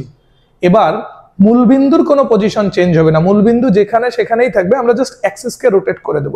এখন আমার কথা হলো, অ্যাক্সিস এটা তো দুই ভাবে রোটেট করতে পারে, অ্যান্টি ক্লকওয়াইজ রোটেট করতে পারে, ক্লকওয়াইজ রোটেট করতে পারে, right? Axis anti clockwise rotate করতে পারে, ক্লকওয়াইজ রোটেট করতে পারে। সো আমরা কনসেপ্ট বিল্ড আপ করবো অ্যান্টি ক্লকওয়াইজ রোটেশন দিয়ে, তারপরে আমি ক্লকওয়াইজ রোটেশনের কথাটা তোমাকে বলে দেবো, কেমন? সো আমরা ফার্স্টে চাচ্ছি অ্যান্টি ক্লকওয়াইজ রোটেশন নিয়ে কথা বলতে। আচ্ছা ধরো, এখানে আর কোনো এক্সাম্পলে যাচ্ছি না, ডিরেক্ট চলে যাচ্ছি। ধরো এটা পি বিন্দু, এই পি বিন্দুর স্থানাঙ্ক এক্স কমা ওয়াই, এই পি বিন্দুর স্থানাঙ্ক এক্স কমা ওয়াই। কখন? যখন অ্যাক্সিসকে রোটেশন করা হয়নি। This is x axis, this is y axis, and this is origin, মূলবিন্দু ও। এবার আমি অ্যাক্সিসটাকে একটু রোটেট করে দিচ্ছি, তখন অ্যাক্সিসের ফরমেশনটা এরকম হয়ে আসতেছে, ঠিক আছে? এবার এটার দিকে খেয়াল করো, অ্যাক্সিসটাকে আমি একটু রোটেট করে দিছি, সো এক্স যতখানি রোটেট হবে ওয়াইও ততখানি রোটেট হয়ে গেছে। This is new X axis X dash, new Y axis Y dash. এবার দেখো তো অরিজিনের কোনো শিফটিং হয়েছে না, মূলবিন্দু যেখানে সেখানেই আছে। বাট অ্যাক্সিস রোটেশনের কারণে পি বিন্দুর স্থানাঙ্ক চেঞ্জ হয়ে যাবে, পজিশন চেঞ্জ হবে না, স্থানাঙ্ক চেঞ্জ হবে। নতুন স্থানাঙ্কটা ধরে নিলাম X dash Y dash. X Y এটা পুরাতন স্থানাঙ্ক, এক্স ড্যাশ ওয়াই ড্যাশ এটা অ্যাক্সিস রোটেশনের পর নতুন স্থানাঙ্ক। এন্ড আমরা ধরে নিচ্ছি অ্যাক্সিসের রোটেশনটা হইছে থিটা পরিমাণ, অ্যাক্সিসের রোটেশনটা হইছে থিটা পরিমাণ, এটা আমরা ধরে নিলাম। আচ্ছা এইবার আসো, মূলবিন্দু থেকে পি বিন্দুকে কানেক্ট করে, মূলবিন্দু থেকে পি বিন্দুকে কানেক্ট করে একটা ডিরেক্ট সরলরেখা আঁকো। দেন পি বিন্দু থেকে এখানে একটা লম্ব টানো, টানা হয়েছে? ওকে, আর একটা কাজ করো, আমি যদি এবার তোমাকে বলি আচ্ছা এই লম্বটার দরকার নেই, এই লম্বটা নট নেসেসারি। পি বিন্দুর পজিশন কিন্তু চেঞ্জ হচ্ছে না, পি বিন্দুর পজিশন কোনো চেঞ্জ হচ্ছে না, জাস্ট স্থানাঙ্ক চেঞ্জ হচ্ছে। ওকে, সো আমি তোমাকে এবার দুইটা জিনিস বলে দিচ্ছি, জাস্ট ভালো করে বলো। মূল বিন্দু থেকে আমি তোমাকে বলে দিলাম পি বিন্দুর সরাসরি দূরত্ব আর, মূল বিন্দু থেকে পি বিন্দুর সরাসরি দূরত্ব আর, এবং আগের যে এক্স অ্যাক্সিস ছিল, আগের এক্স অ্যাক্সিসের সাথে আর যে কোণটা উৎপন্ন করে সেটা আলফা। মূল বিন্দু থেকে পি বিন্দুর যেটা সরাসরি দূরত্ব সেটা আর, এবং আর আদি এক্স অক্ষের সাথে যে কোণ উৎপন্ন করে সেটা হলো আলফা। তাহলে পি বিন্দুর যে আদি স্থানাঙ্ক এক্স ওয়াই, পি বিন্দুর যে আদি স্থানাঙ্ক এক্স ওয়াই, এটাকে আমি যদি এবার পোলার স্থানাঙ্ক ব্যবস্থার মাধ্যমে প্রকাশ করতে চাই তাহলে কি হবে? এক্স এর জায়গায় হবে আর কজ আলফা, ওয়াই এর জায়গায় হবে আর সাইন আলফা। মনে করে দেখো, কার্তেশীয় স্থানাঙ্ক যদি হয় এক্স ওয়াই এবং পোলার স্থানাঙ্ক যদি হয় আর থিটা, কার্তেশীয় স্থানাঙ্ক যদি হয় এক্স ওয়াই এবং পোলার স্থানাঙ্ক যদি হয় আর থিটা, তখন X equal to R cos theta, Y equal to R sine theta, just ওই কনসেপ্টটা। এবার আদি কার্তেশীয় স্থানাঙ্ক এক্স ওয়াই এবং আদি পোলার স্থানাঙ্ক আর আলফা, মূলবিন্দু থেকে ডিরেক্ট দূরত্ব আর, এবং আর আদি এক্স অক্ষের সাথে আলফা কোণ উৎপন্ন করছে। সো আদি কার্তেশীয় স্থানাঙ্ক এক্স ওয়াই, আদি পোলার স্থানাঙ্ক আর আলফা, তাহলে এক্স কে আমি লিখতে পারি আর কজ আলফা, ওয়াই কে আমি লিখতে পারি আর সাইন আলফা। ওকে, কথা বোঝা গেল? ওকে, ক্লিয়ার। দেন পি বিন্দুর যে নতুন স্থানাঙ্ক এক্স ড্যাশ ওয়াই ড্যাশ, এইটাকে এবার আমি পোলার স্থানাঙ্কের কনসেপ্ট দিয়ে রিপ্লেস করতে চাই, তাহলে কি হবে? এবার তুমি দেখো তো, এই পুরো কোণটা কি? আলফা। শিফট হয়েছে কতটুকু? থিটা। তাহলে এই কোণটুকু কত হবে? Alpha minus theta, right? তাহলে এইবার তুমি দেখো, নতুন যে এক্স অ্যাক্সিস, নতুন যে এক্স অ্যাক্সিস তার সাথে আর কত কোণ উৎপন্ন করছে? Alpha minus theta. নতুন এক্স অ্যাক্সিসের সাথে, ভাই নতুন এক্স অ্যাক্সিসের সাথে আর কত কোণ উৎপন্ন করছে? Alpha minus theta. তাহলে পি বিন্দুর যে নতুন স্থানাঙ্ক এক্স ড্যাশ ওয়াই ড্যাশ, সেটা যখন লিখতে যাব, এক্স ড্যাশের জায়গায় লিখতে হবে আর cos alpha minus theta, y ড্যাশের জায়গায় লিখতে হবে আর sine alpha minus theta. Okay, কথা বোঝা গেছে? ওকে, ফাইন। সো এইটাকে যদি আমরা আরেকটু সিম্পলিফাই করি, আচ্ছা এখানে সিম্পলিফাই করব না আমরা, তাহলে তুমি বুঝছো পি বিন্দুর আদি স্থানাঙ্কটা এক্স ওয়াই, তখন পোলার স্থানাঙ্ক আর আলফা, কারণ মূল বিন্দু থেকে সরাসরি দূরত্ব আর, এক্স অক্ষের সাথে উৎপন্ন কোণ আলফা, এই জন্য এক্স এর জায়গায় লিখছে আর কজ আলফা, ওয়াই এর জায়গায় আর সাইন আলফা। দেন পি বিন্দুর স্থানাঙ্ক যখন হয়ে গেছে এক্স ড্যাশ ওয়াই ড্যাশ, তখন মূল বিন্দু থেকে দূরত্ব আর ঠিক আছে, বাট নতুন এক্স ড্যাশের সাথে বা নতুন এক্স অক্ষের সাথে কোণটা হয়ে গেছে আলফা মাইনাস থিটা। সো নতুন কোণ যেহেতু আলফা মাইনাস থিটা, তাহলে নতুন স্থানাঙ্ক এক্স ড্যাশ হবে আর কজ আলফা মাইনাস থিটা এবং ওয়াই ড্যাশ হবে আর sine alpha minus theta. So from these two আমরা এবার রিলেশন বিল্ড আপ করব। তাহলে প্রথম দুইটা থেকে আমরা লিখতে পারি x equal to R cos alpha, ঠিক আছে, then y equal to R sine alpha. গেল, x equal to R cos alpha, y equal to R sine alpha. আবার পরের দুটার সম্পর্ক থেকে আমরা বলতে পারি X dash equal to R cos alpha minus theta. এবার একটু ভাঙাও তো, আর ঠিক থাকলো, কজ এ মাইনাস বি এর মাদার রুল খাটবে। কিসের? Cos A minus B. Cos A minus B এর মাদার রুল হইল cos a cos b plus sine A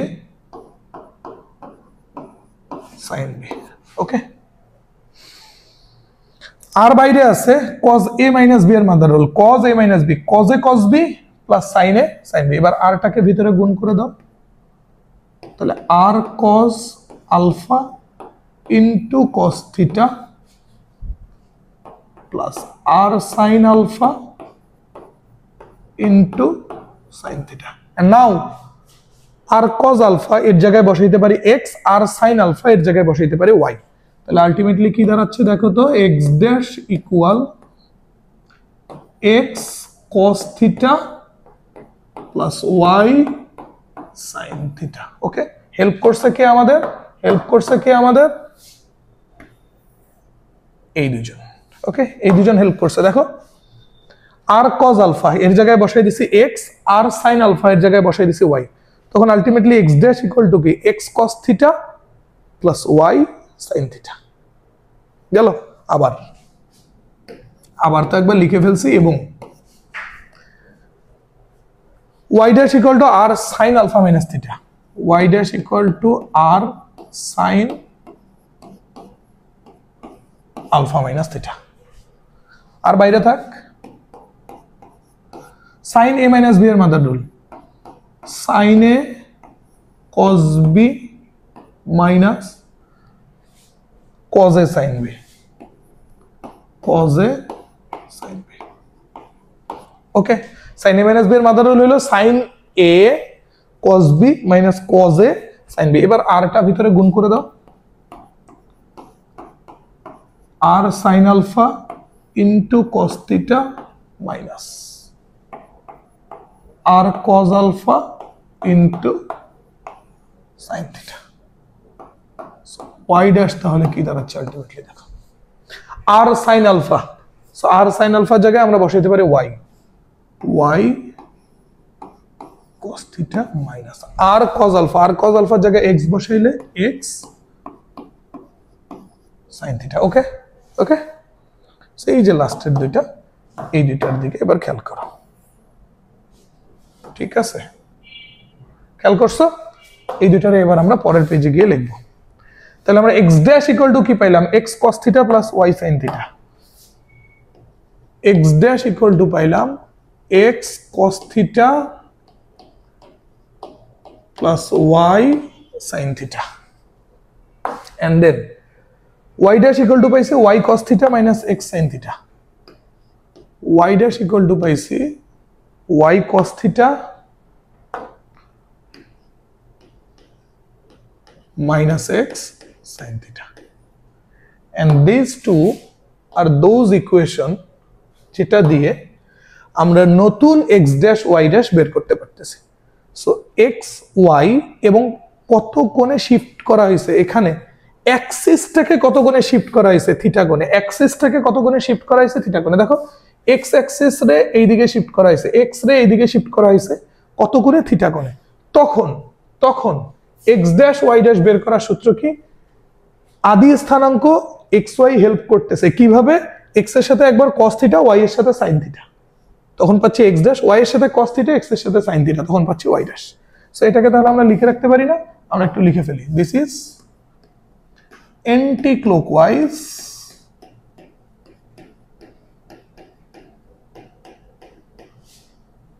axis theta কোণে ঘোরানো হলে, অ্যান্টি ক্লকওয়াইজ অ্যাক্সিস থিটা কোণে ঘোরানো হলে pxy এর নতুন স্থানাঙ্ক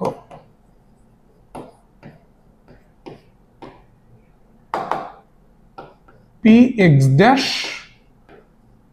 y dash। ওকে, এখন নতুন স্থানাঙ্ক বের করা যখন শিখলা, তখন মনের মধ্যে একটু চায় না যে ভাইয়া xy এবং থিটা ইউজ করে x dash y dash বের করা তো শিখলাম, তাহলে x dash y dash এবং থিটা বের করে xy কিভাবে শিখবো? সো এবার আমরা চাচ্ছি xy বের করতে, কাদেরকে ইউজ করে? x dash y dash use করে। সো ভালো করে বুঝো, এখানে xy এই দুটারে এবং থিটা এর ইউজ করে বের করছি x dash y dash। I repeat, X Y এবং থিটা এর ইউজ করে বের করতেছি X dash Y dash, but এবার আমরা চাচ্ছি এক্স ড্যাশ ওয়াই ড্যাশ এবং থিটা ইউজ করে এক্স ড্যাশ ওয়াই ড্যাশ এবং থিটা ইউজ করে এক্স ওয়াই বের করতে। সো তার জন্য আমি এখানে মনে রাখার একটা টেকনিক দিয়ে দিছি। সো টেকনিকটা তুমি খেয়াল করে দেখো। আমি যদি এক্স ড্যাশ বের করতে চাই, তাহলে এক্স এর সাথে কস থিটা, ওয়াই এর সাথে sine theta, right? X dash যখন বের করছি এক্স এর সাথে কস থিটা, ওয়াই এর সাথে সাইন থিটা। সেম ভাবে ওয়াই ড্যাশ যখন বের করছি এক্স এর সাথে মাইনাস সাইন থিটা আছে না, ওয়াই এর সাথে কস থিটা আছে। সেম ভাবে আমি যদি এক্স এবার বের করতে চাই, তাহলে এই বরাবর থিঙ্ক করো, এক্স যদি বের করতে চাই X dash cos theta minus Y dash sine theta, X dash cos theta minus Y dash sine theta, got it? Same ভাবে আমি যদি ওয়াই বের করতে চাই, সো এই বরাবর চিন্তা করো, ওয়াই বের করতে চাইলে x dash sine theta plus Y dash cos theta, Y বের করতে চাইলে x dash sine theta plus Y dash cos theta. ঠিক আছে কথা? ঠিক আছে কথা? সো এই বক্স দুইটা দেখো আর মনে রাখার টেকনিকটা দেখো, একদম তোমার মধ্যে আর কোনো ন্যূনতম কোনো সন্দেহ থাকবে না। এই মনে রাখার technique very very important.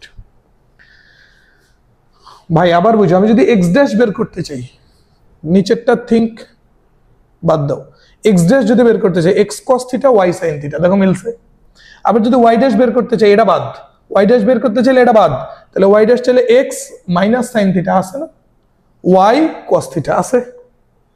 Same ভাবে আমি যদি এক্স বের করতে চাই তখন এটা বাদ, এক্স বের করতে চাইলে x dash cos theta minus Y dash sine theta. আর যদি ওয়াই বের করতে চাই তখন এটা বাদ, ওয়াই বের করতে চাইলে x dash sine theta plus Y dash cos theta. Okay, clear? So এইভাবে আমরা অ্যাক্সিসকে রোটেশন করলে পি বিন্দুর আদি স্থানাঙ্ক এক্স ওয়াই থেকে নতুন স্থানাঙ্ক এক্স ড্যাশ ওয়াই ড্যাশ কিভাবে বের করতে হবে সেটাও পারবো, কিংবা নতুন স্থানাঙ্ক এক্স ড্যাশ ওয়াই ড্যাশ থেকে আদি স্থানাঙ্ক এক্স ওয়াই কিভাবে বের করতে হবে সেটাও বলবো।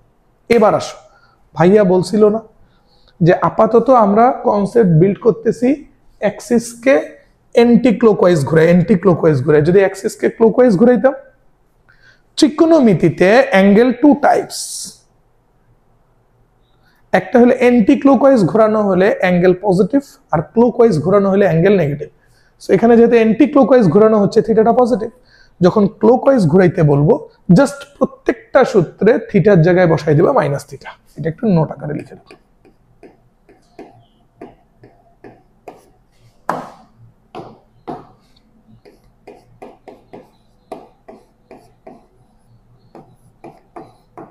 অ্যাক্সিসকে ক্লকওয়াইজ ঘোরানো হলে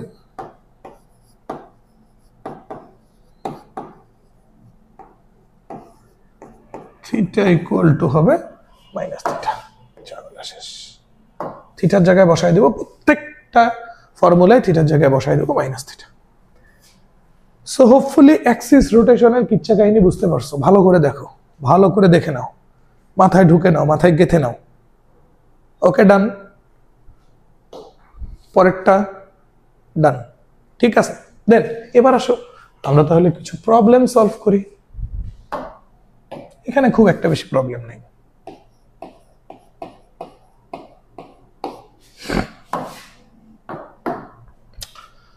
অক্ষদ্বয় নিজ অবস্থান থেকে 45 ডিগ্রি ঘূর্ণনের ফলে কিছু বলছে, কোন দিকে ঘুরছে বলে নাই। যদি না বলে তাহলে ধরে নিবা অ্যান্টি ক্লকওয়াইজ, যদি না বলে তাহলে ধরে নিবা অ্যান্টি ক্লকওয়াইজ, অ্যান্টি ক্লকওয়াইজ যদি না বলে।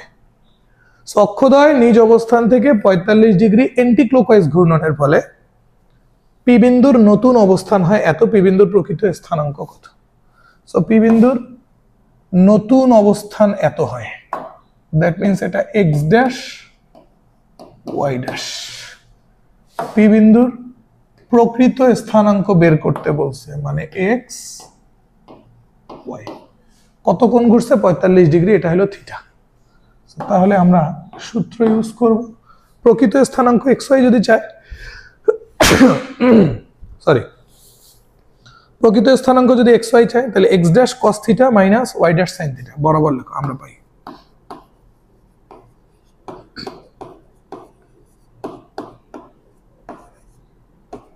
x equal to x dash cos theta minus y dash sin theta।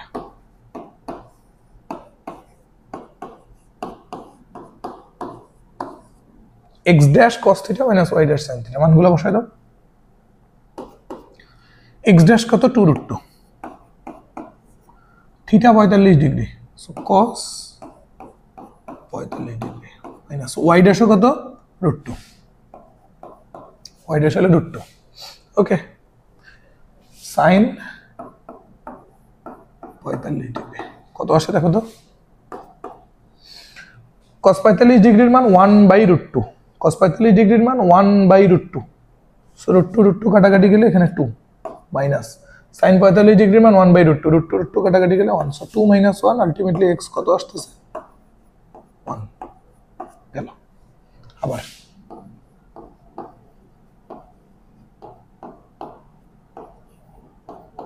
y equal, so y equal to x dash sin theta plus y dash cos theta।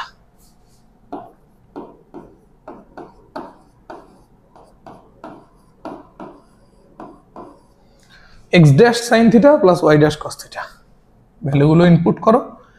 x dash হলো 2√2 sin 45 degree, y dash হলো √2 cos 45 degree. এবার দেখো sin 45 ডিগ্রির মান কত 1/√2, ঠিক আছে, √2 কাটা যাবে 2, cos 45 ডিগ্রি 1/√2, √2 কাটাকাটি গেলে আলটিমেটলি এখান থেকে y কত 3। তাহলে পি বিন্দুর প্রকৃত স্থানাঙ্ক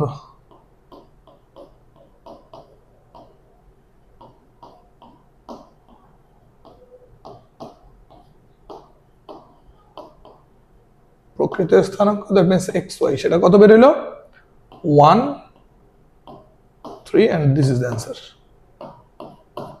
yes, ঠিক আছে, বুঝতে পারছো, বোঝা গেছে বিষয়টা, গুড। দেন পরের কোশ্চেন আসো।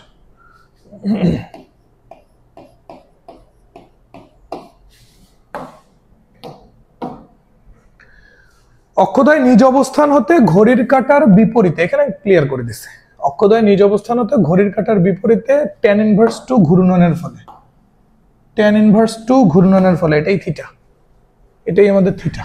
ওকে, এটাই হলো থিটা।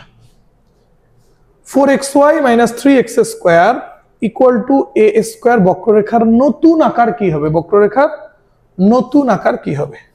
এইবার দেখো সলভিং প্রসেসটা কি, এই বক্ররেখার নতুন আকারটা কি হবে, তার জন্য এই বক্ররেখার যে চলক আছে xy সেগুলোকে রিপ্লেস করতে হবে। সো x কে রিপ্লেস করতে হবে x ড্যাশ প্লাস h দিয়ে, y কে রিপ্লেস করতে হবে y ড্যাশ প্লাস k দিয়ে।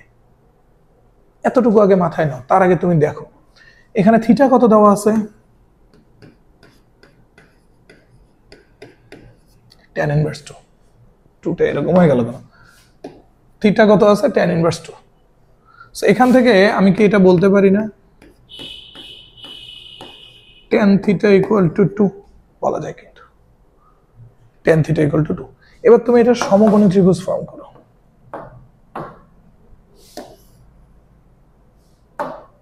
সমকোণী ত্রিভুজ আঁকাও। ওকে, এই সমকোণী ত্রিভুজে tan থিটা মানে কি লম্ব বাই ভূমি, সো লম্ব 2 ভূমি 1, তাহলে অতিভুজ কত হবে √5, লম্ব 2 ভূমি 1, তাহলে অতিভুজ কত হবে √5। এবার এই যে তুমি tan থিটার কনসেপ্ট থেকে সমকোণী ত্রিভুজটা বানাইলে, এই সমকোণী ত্রিভুজ থেকে তুমি দেখো তো sin থিটা কত হচ্ছে, sin থিটা হবে 2 ডিভাইডেড বাই √5 লম্ব বাই অতিভুজ, এন্ড cos থিটা হবে ভূমি বাই অতিভুজ, that means 1 divided by √5। sin theta হলো লম্ব বাই অতিভুজ, cos থিটা হলো ভূমি বাই অতিভুজ। sin থিটা cos থিটা পাইছি, এবার আসো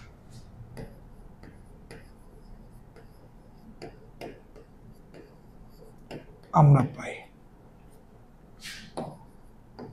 x ইকুয়াল টু, দেখো তো x বের করার ফর্মুলাটা কি ছিল, x dash cos theta minus y dash sin theta. So x equal two x dash cos theta minus y dash sin theta, right? এবার আসো x dash কি সেটা তো আমরা জানি না থাকলো, বাট এবার আমরা cos theta জানি 1/√5, so ultimately x dash into 1 divided by √5 minus y dash কি সেটা আমরা জানি না, into sin theta কত পাইছি 2/√5, 2 divided by √5। তাহলে এখান থেকে এবার দেখো তো x equal to কি দাঁড়াচ্ছে, x dash minus 2y dash divided by √5, এটা দাঁড়াচ্ছে কিনা? লসাগু √5 x dash minus 2y dash। আবার এখানে লিখি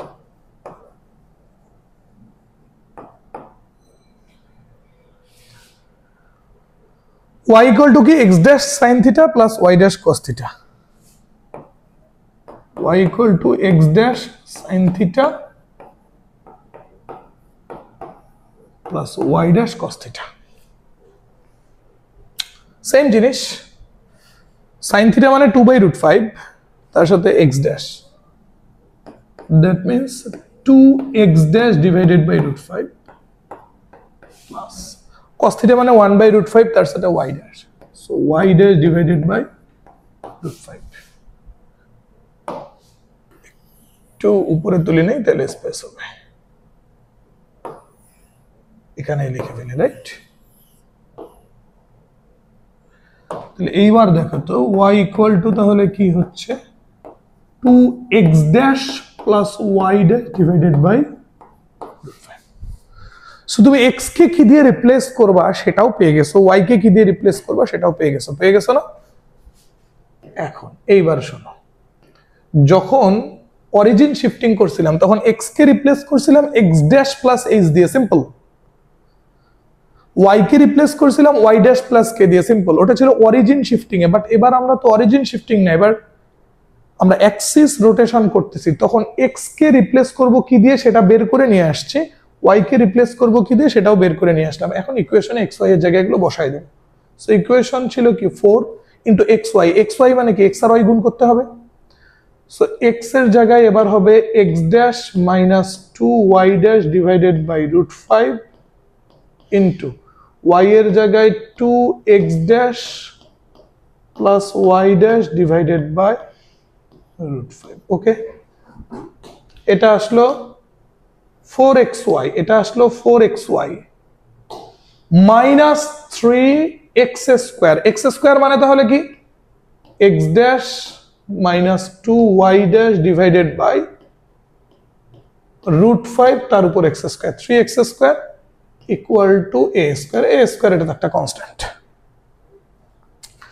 এবার তাহলে আসো কি ঘটনা ঘটতেছে, নিচের দুটো যদি গুণ করো √5 গুণ করলে 5, আবার যদি √5 কে স্কয়ার করো 5, সো 5 দ্বারা বোথ সাইডে মাল্টিপ্লাই করলে রাইট সাইডে হবে 5a স্কয়ার, রাইট সাইডের ঝামেলা শেষ।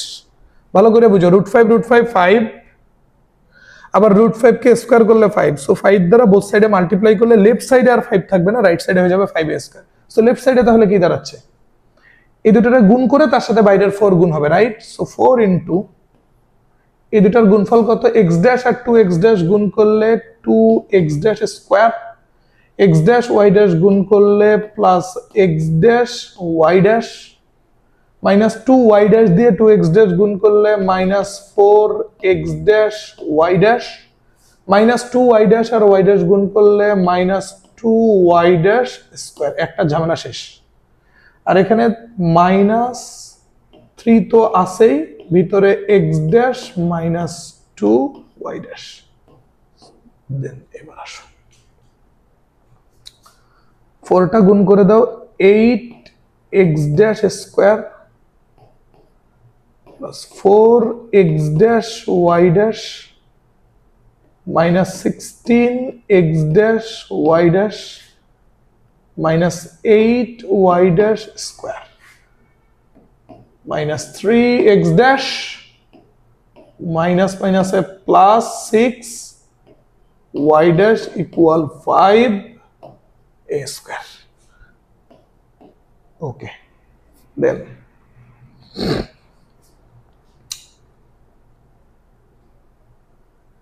8x' উনি একজনই আছেন, -8y' উনিও একজনই আছেন। 4x' থেকে যদি 16x' যায় তাহলে -12x' -3x' +6y'। দেখো তো কোনো কিছু বাদ পড়লো? 8x' নেওয়া হয়েছে, -8y' নেওয়া হয়েছে, এই দুটোর কাজ শেষ। ওকে, ইকুয়াল টু 5a²। দেন এবার কত দিয়ে ভাগ করা যায়? কত দিয়ে ভাগ করা যায় দেখো?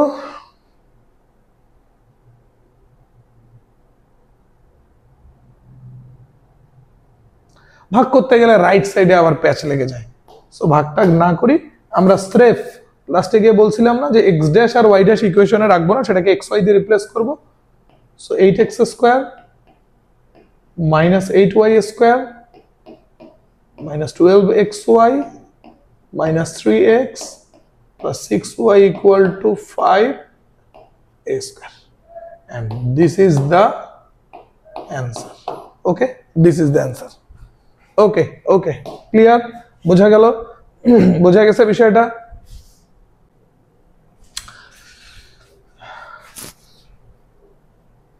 ওকে, আচ্ছা আচ্ছা, এখানে একটা জিনিস একটু আমার কনফিউশন লাগতেছে, একটু রিচেক করো তো প্রবলেমটা, কোনো জায়গায় কি কোনো ক্যালকুলেশনের ভুল হয়েছে কিনা। আচ্ছা, প্রথম থেকে দেখি। Theta tan inverse 2, fine. tan θ = 2, ত্রিভুজ বানাইছে, sin θ cos θ বের করে নিয়েছে, কি দ্বারা রিপ্লেস করব সেটা বের করে নিয়েছে, রিপ্লেস করলাম। এইখানে √5 √5 কে স্কয়ার করলে 5, সো বোথ সাইডে 5 দিয়ে মাল্টিপ্লাই করলে রাইট সাইডে হয়ে যাবে 5a²।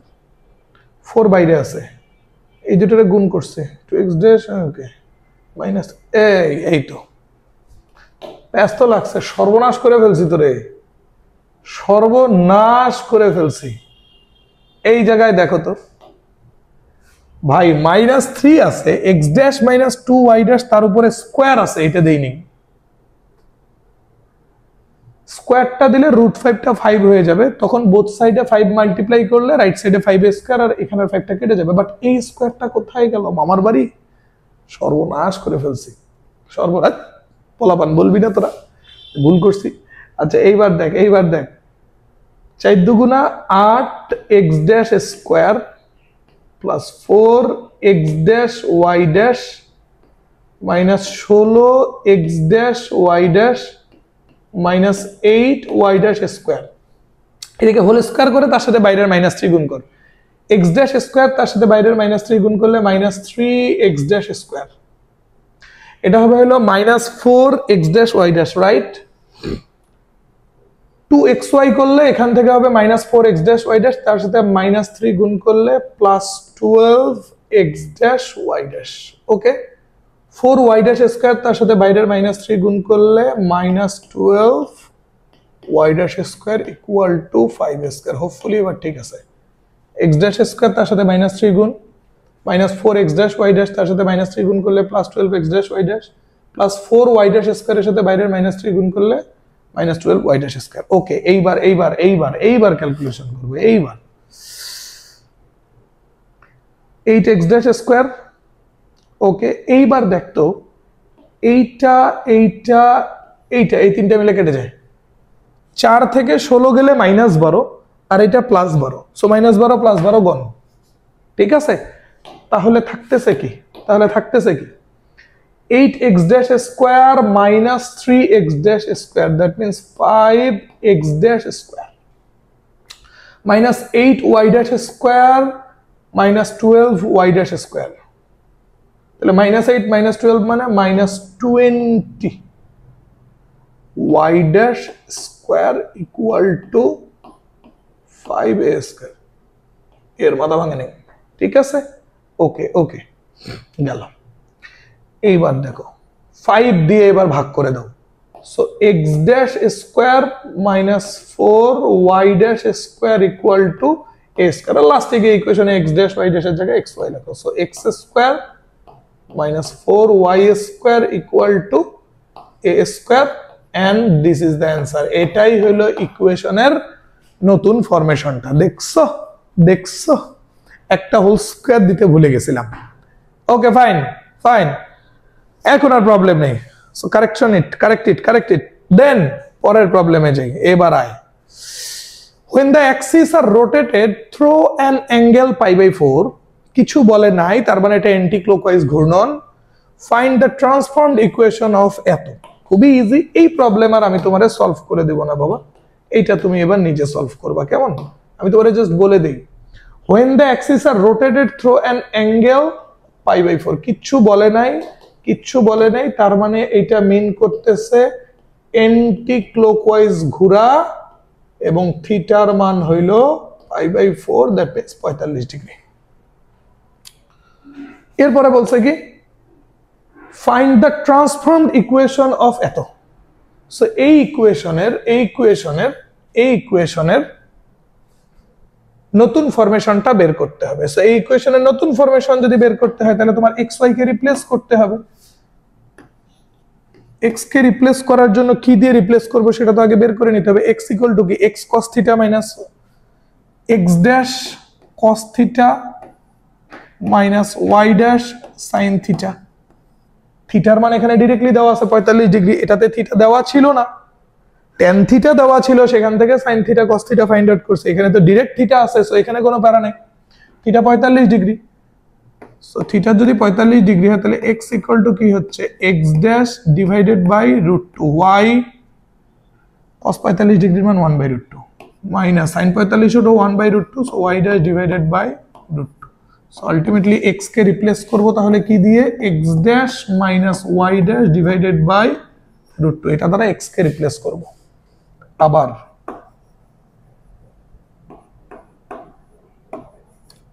y ইকুয়াল টু কি, x dash sin theta plus y dash cos theta, x dash sin theta plus y dash cos theta. Then again y equal to x dash by √2 plus y dash divided by √2। So এখান থেকে পাচ্ছি x dash plus y dash divided by √2। তাহলে আমরা x কে replace করব x dash minus y dash divided by √2 দিয়ে, y কে replace করব x dash plus y dash divided by √2 দিয়ে। রিপ্লেস করার পরে এই ইকুয়েশনের যে নতুন ফরমেশনটা আসবে সেটা প্লিজ নিজে করে নিও। ওকে, ব্যাস মামলা ডিসমিস। বুঝতে পারছো বিষয়টা? ওকে ফাইন গেল। নেক্সট, ওকে, তাহলে আমাদের অ্যাক্সিস ট্রান্সফরমেশনের কনসেপ্ট কিন্তু আমরা শেষ করে ফেলছি। দেখো, শিফটিং অফ অরিজিন, সেটার সকল কাহিনী শেষ, রাইট? সকল কাহিনী শেষ। দেন রোটেশন অফ অ্যাক্সিস, এইটারও মোটামুটি আমি বোঝানোর ট্রাই করছি তোমার সবকিছু, এটা তুমি বুঝতে পারছো হোপফুলি। এখানে প্রবলেমও আমরা দুইটা সলভ করছি, একটা বাড়ির কাজ থাকলো। এবার আসো আমরা যাব বিভক্তিকরণ এবং অনুপাত। প্রমাণ করব না।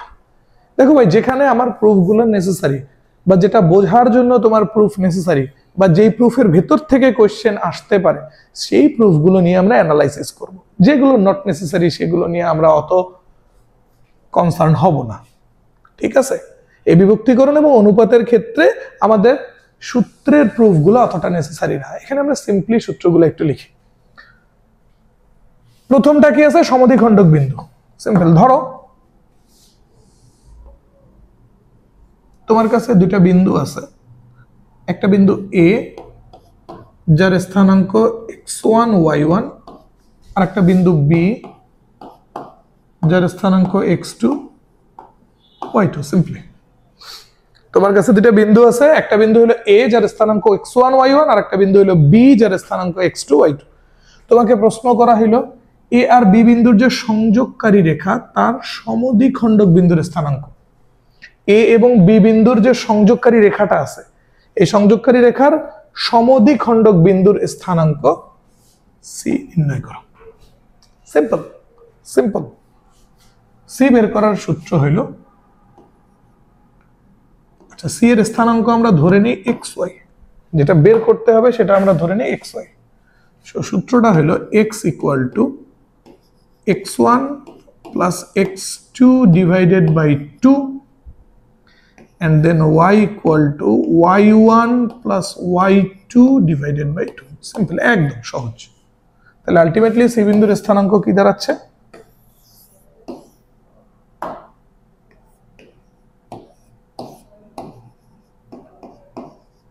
x1 plus x2 divided by 2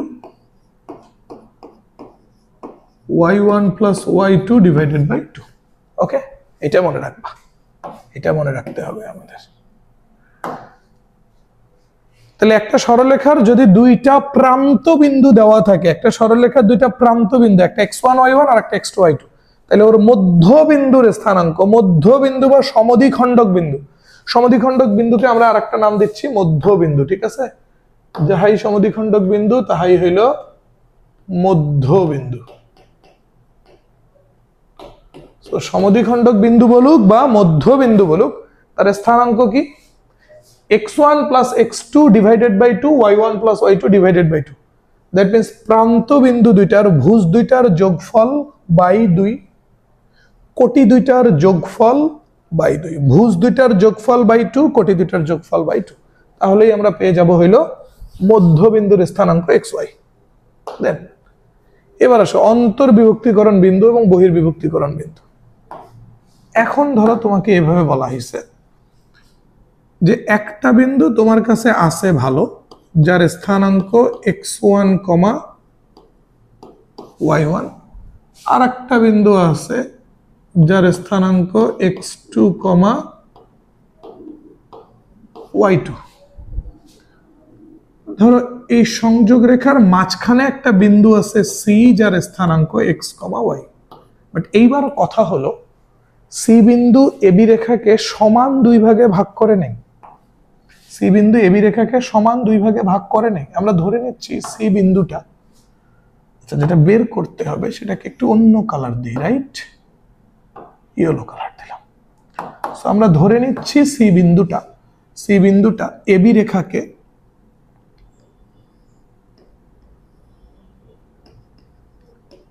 m1:m2 অনুপাতে অন্তর্বিভক্ত করছে। এখন কেমনে বুঝলাম অন্তর্বিভক্ত? এবি কে বিভক্ত করছে কে? সি। এবি কে বিভক্ত করছে কে? সি। সি এবি এর সংযোগ রেখার ভেতরে আছে না?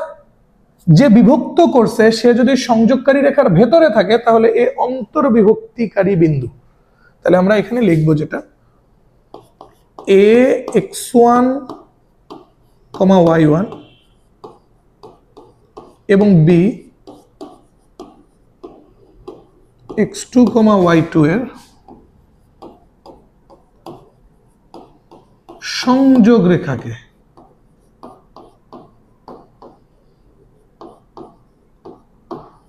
CXY বিন্দুটি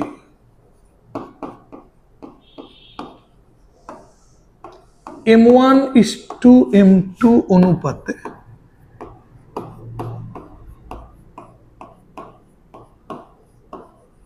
অন্তর্বিভক্ত করলে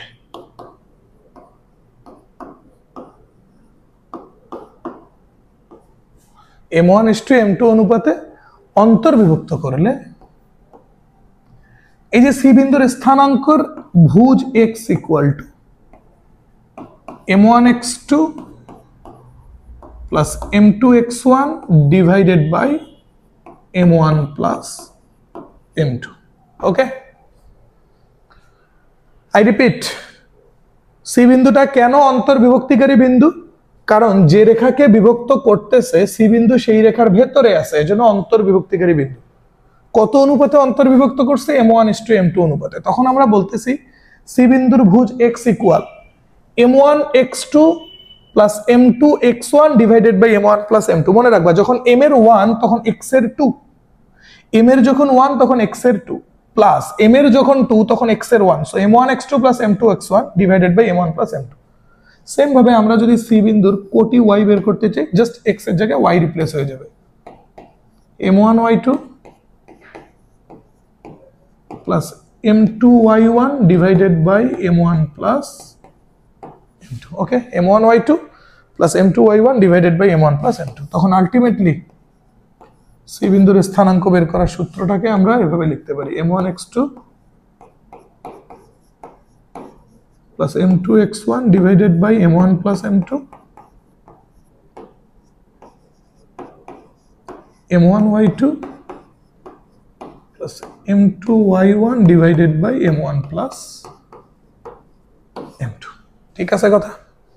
ব্যাস গেল গেল, বোঝা গেছে বিষয়টা হোপফুলি।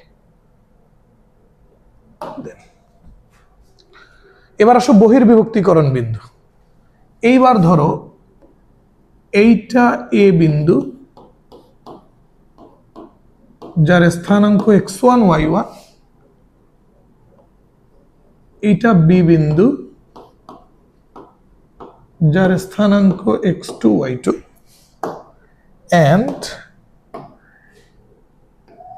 এটা হইল সি বিন্দু xy। এবার কথা হলো, আমি যদি তোমাকে বলি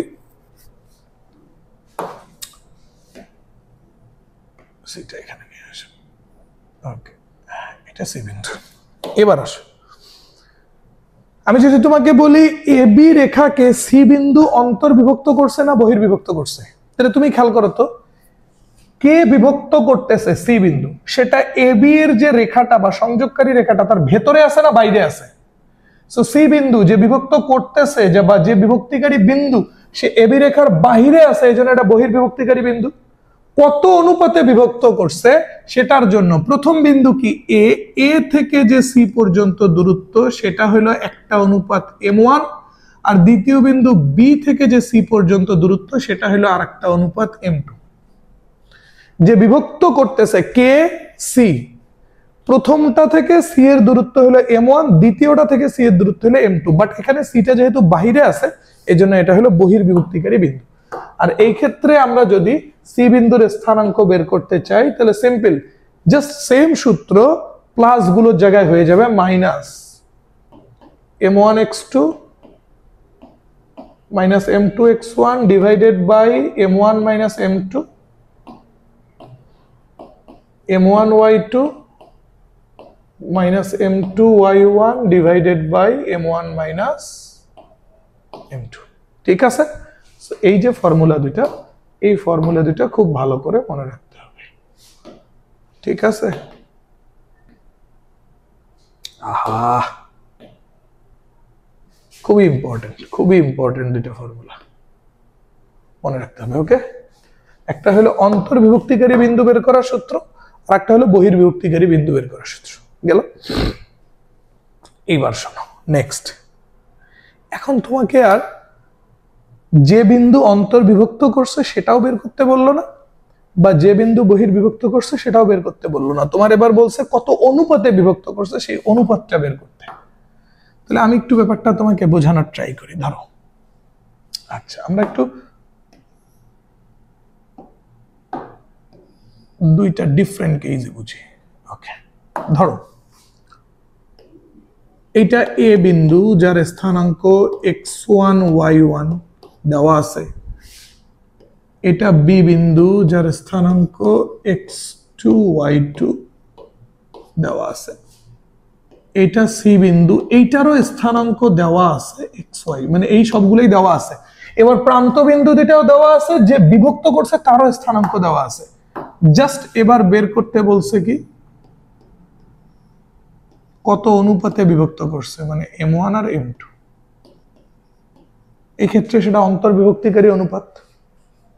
আবার পরের চিত্রে যদি চিন্তা করি, এটা এ বিন্দু x1 y1, এটা বি বিন্দু x2 y2, এটা সি বিন্দু xy। এ থেকে সি পর্যন্ত যেটা সেটা হলো m1, বি থেকে সি পর্যন্ত এটা হলো m2, বাট এইবার m1 আর m2 হলো বহির্বিভক্তিকারী অনুপাত। সো অনুপাত অন্তর্বিভক্তিকারী হোক বা বহির্বিভক্তিকারী হোক, অনুপাত m1 m2 বের করার সূত্র একটাই। সূত্রটা কি? y2 minus y1 divided by x2 minus x1। মনে থাকবে? অন্তর্বিভক্তিকারী বলুক আর বহির্বিভক্তিকারী বলুক, সূত্র একটাই। y2 minus y1 মানে কোটিদ্বয়ের অন্তর, divided by x2 minus x1 মানে ভুজদ্বয়ের অন্তর পরেরটার জন্য। এখন প্রশ্ন হলো যে ভাইয়া কিভাবে বুঝবো কোনটা অন্তর্বিভক্তিকারী অনুপাত আর কোনটা বহির্বিভক্তিকারী অনুপাত? সো এখান থেকে যদি রেজাল্টটা প্লাস আসে, তাহলে বহির্বিভক্ত, আর যদি রেজাল্টটা মাইনাস আসে তাহলে অন্তর্বিভক্ত। ওকে, রেজাল্টটা প্লাস আসলে বহির্বিভক্ত, রেজাল্টটা মাইনাস আসলে অন্তর্বিভক্ত। কথা ক্লিয়ার? ওকে, সো এবার আসো harmonic conjugate, last. Harmonic conjugate last, এটা পড়লে মোটামুটি আমাদের আজকের কাহিনী শেষ। আজকে আর আমরা এই প্রবলেমগুলো সলভ করব না। ওকে, আজকে আর এই প্রবলেমগুলো আমরা সলভ করব না, এই প্রবলেমগুলো আমরা একবারে নেক্সট ক্লাসে সলভ করব। আজকে আমরা জাস্ট কনসেপ্ট পর্যন্ত পড়ে নিই হারমোনিক কনজুগেটের। সো হারমোনিক কনজুগেটটা কি দেখো, ধরো এটা একটা বিন্দু এ যার স্থানাঙ্ক x1 y1 বা যে কোনো একটা কিছু, আচ্ছা দরকার থাক, স্থানাঙ্ক এখানে আমার নিড না, আমি জাস্ট বিন্দুটা বোঝাইলেই হচ্ছে। একটা বিন্দু আমার কাছে আছে, যে বিন্দুটা হলো এ, আর একটা বিন্দু আমার কাছে আছে, যে বিন্দুটা হলো বি। এই দুটা দেওয়া আছে, ওকে, এই দুটো দেওয়া আছে, এ দেওয়া আছে, বি দেওয়া আছে। এইবার ধরো একটা বিন্দু আছে হলো সি, একটা বিন্দু আছে সি, আর একটা বিন্দু আছে ডি। ইন্টারেস্টিং ব্যাপারটা হলো সি বিন্দু এবি কে m1:m2 অনুপাতে অন্তর্বিভক্ত করে, আর ডি বিন্দু এই এবি কেই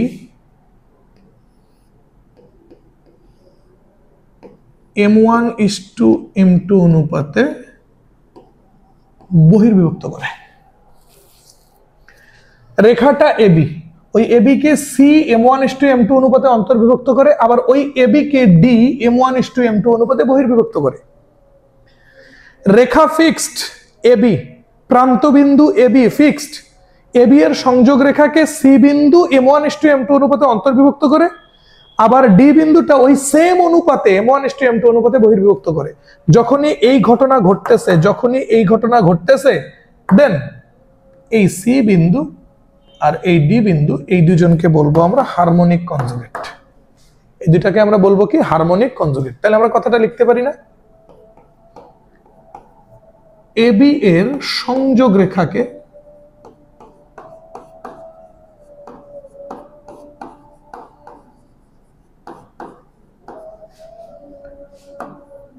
সি বিন্দু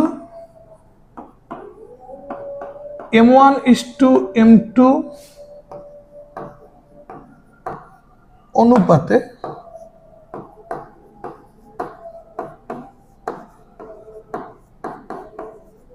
অন্তর্বিভক্ত এবং ডি বিন্দু ওই সেম অনুপাতে, দ্যাট মিন্স m1:m2 অনুপাতে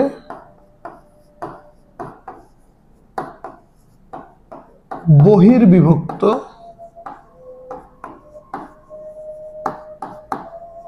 করলে সি ও ডি পরস্পর হারমোনিক কনজুগেট।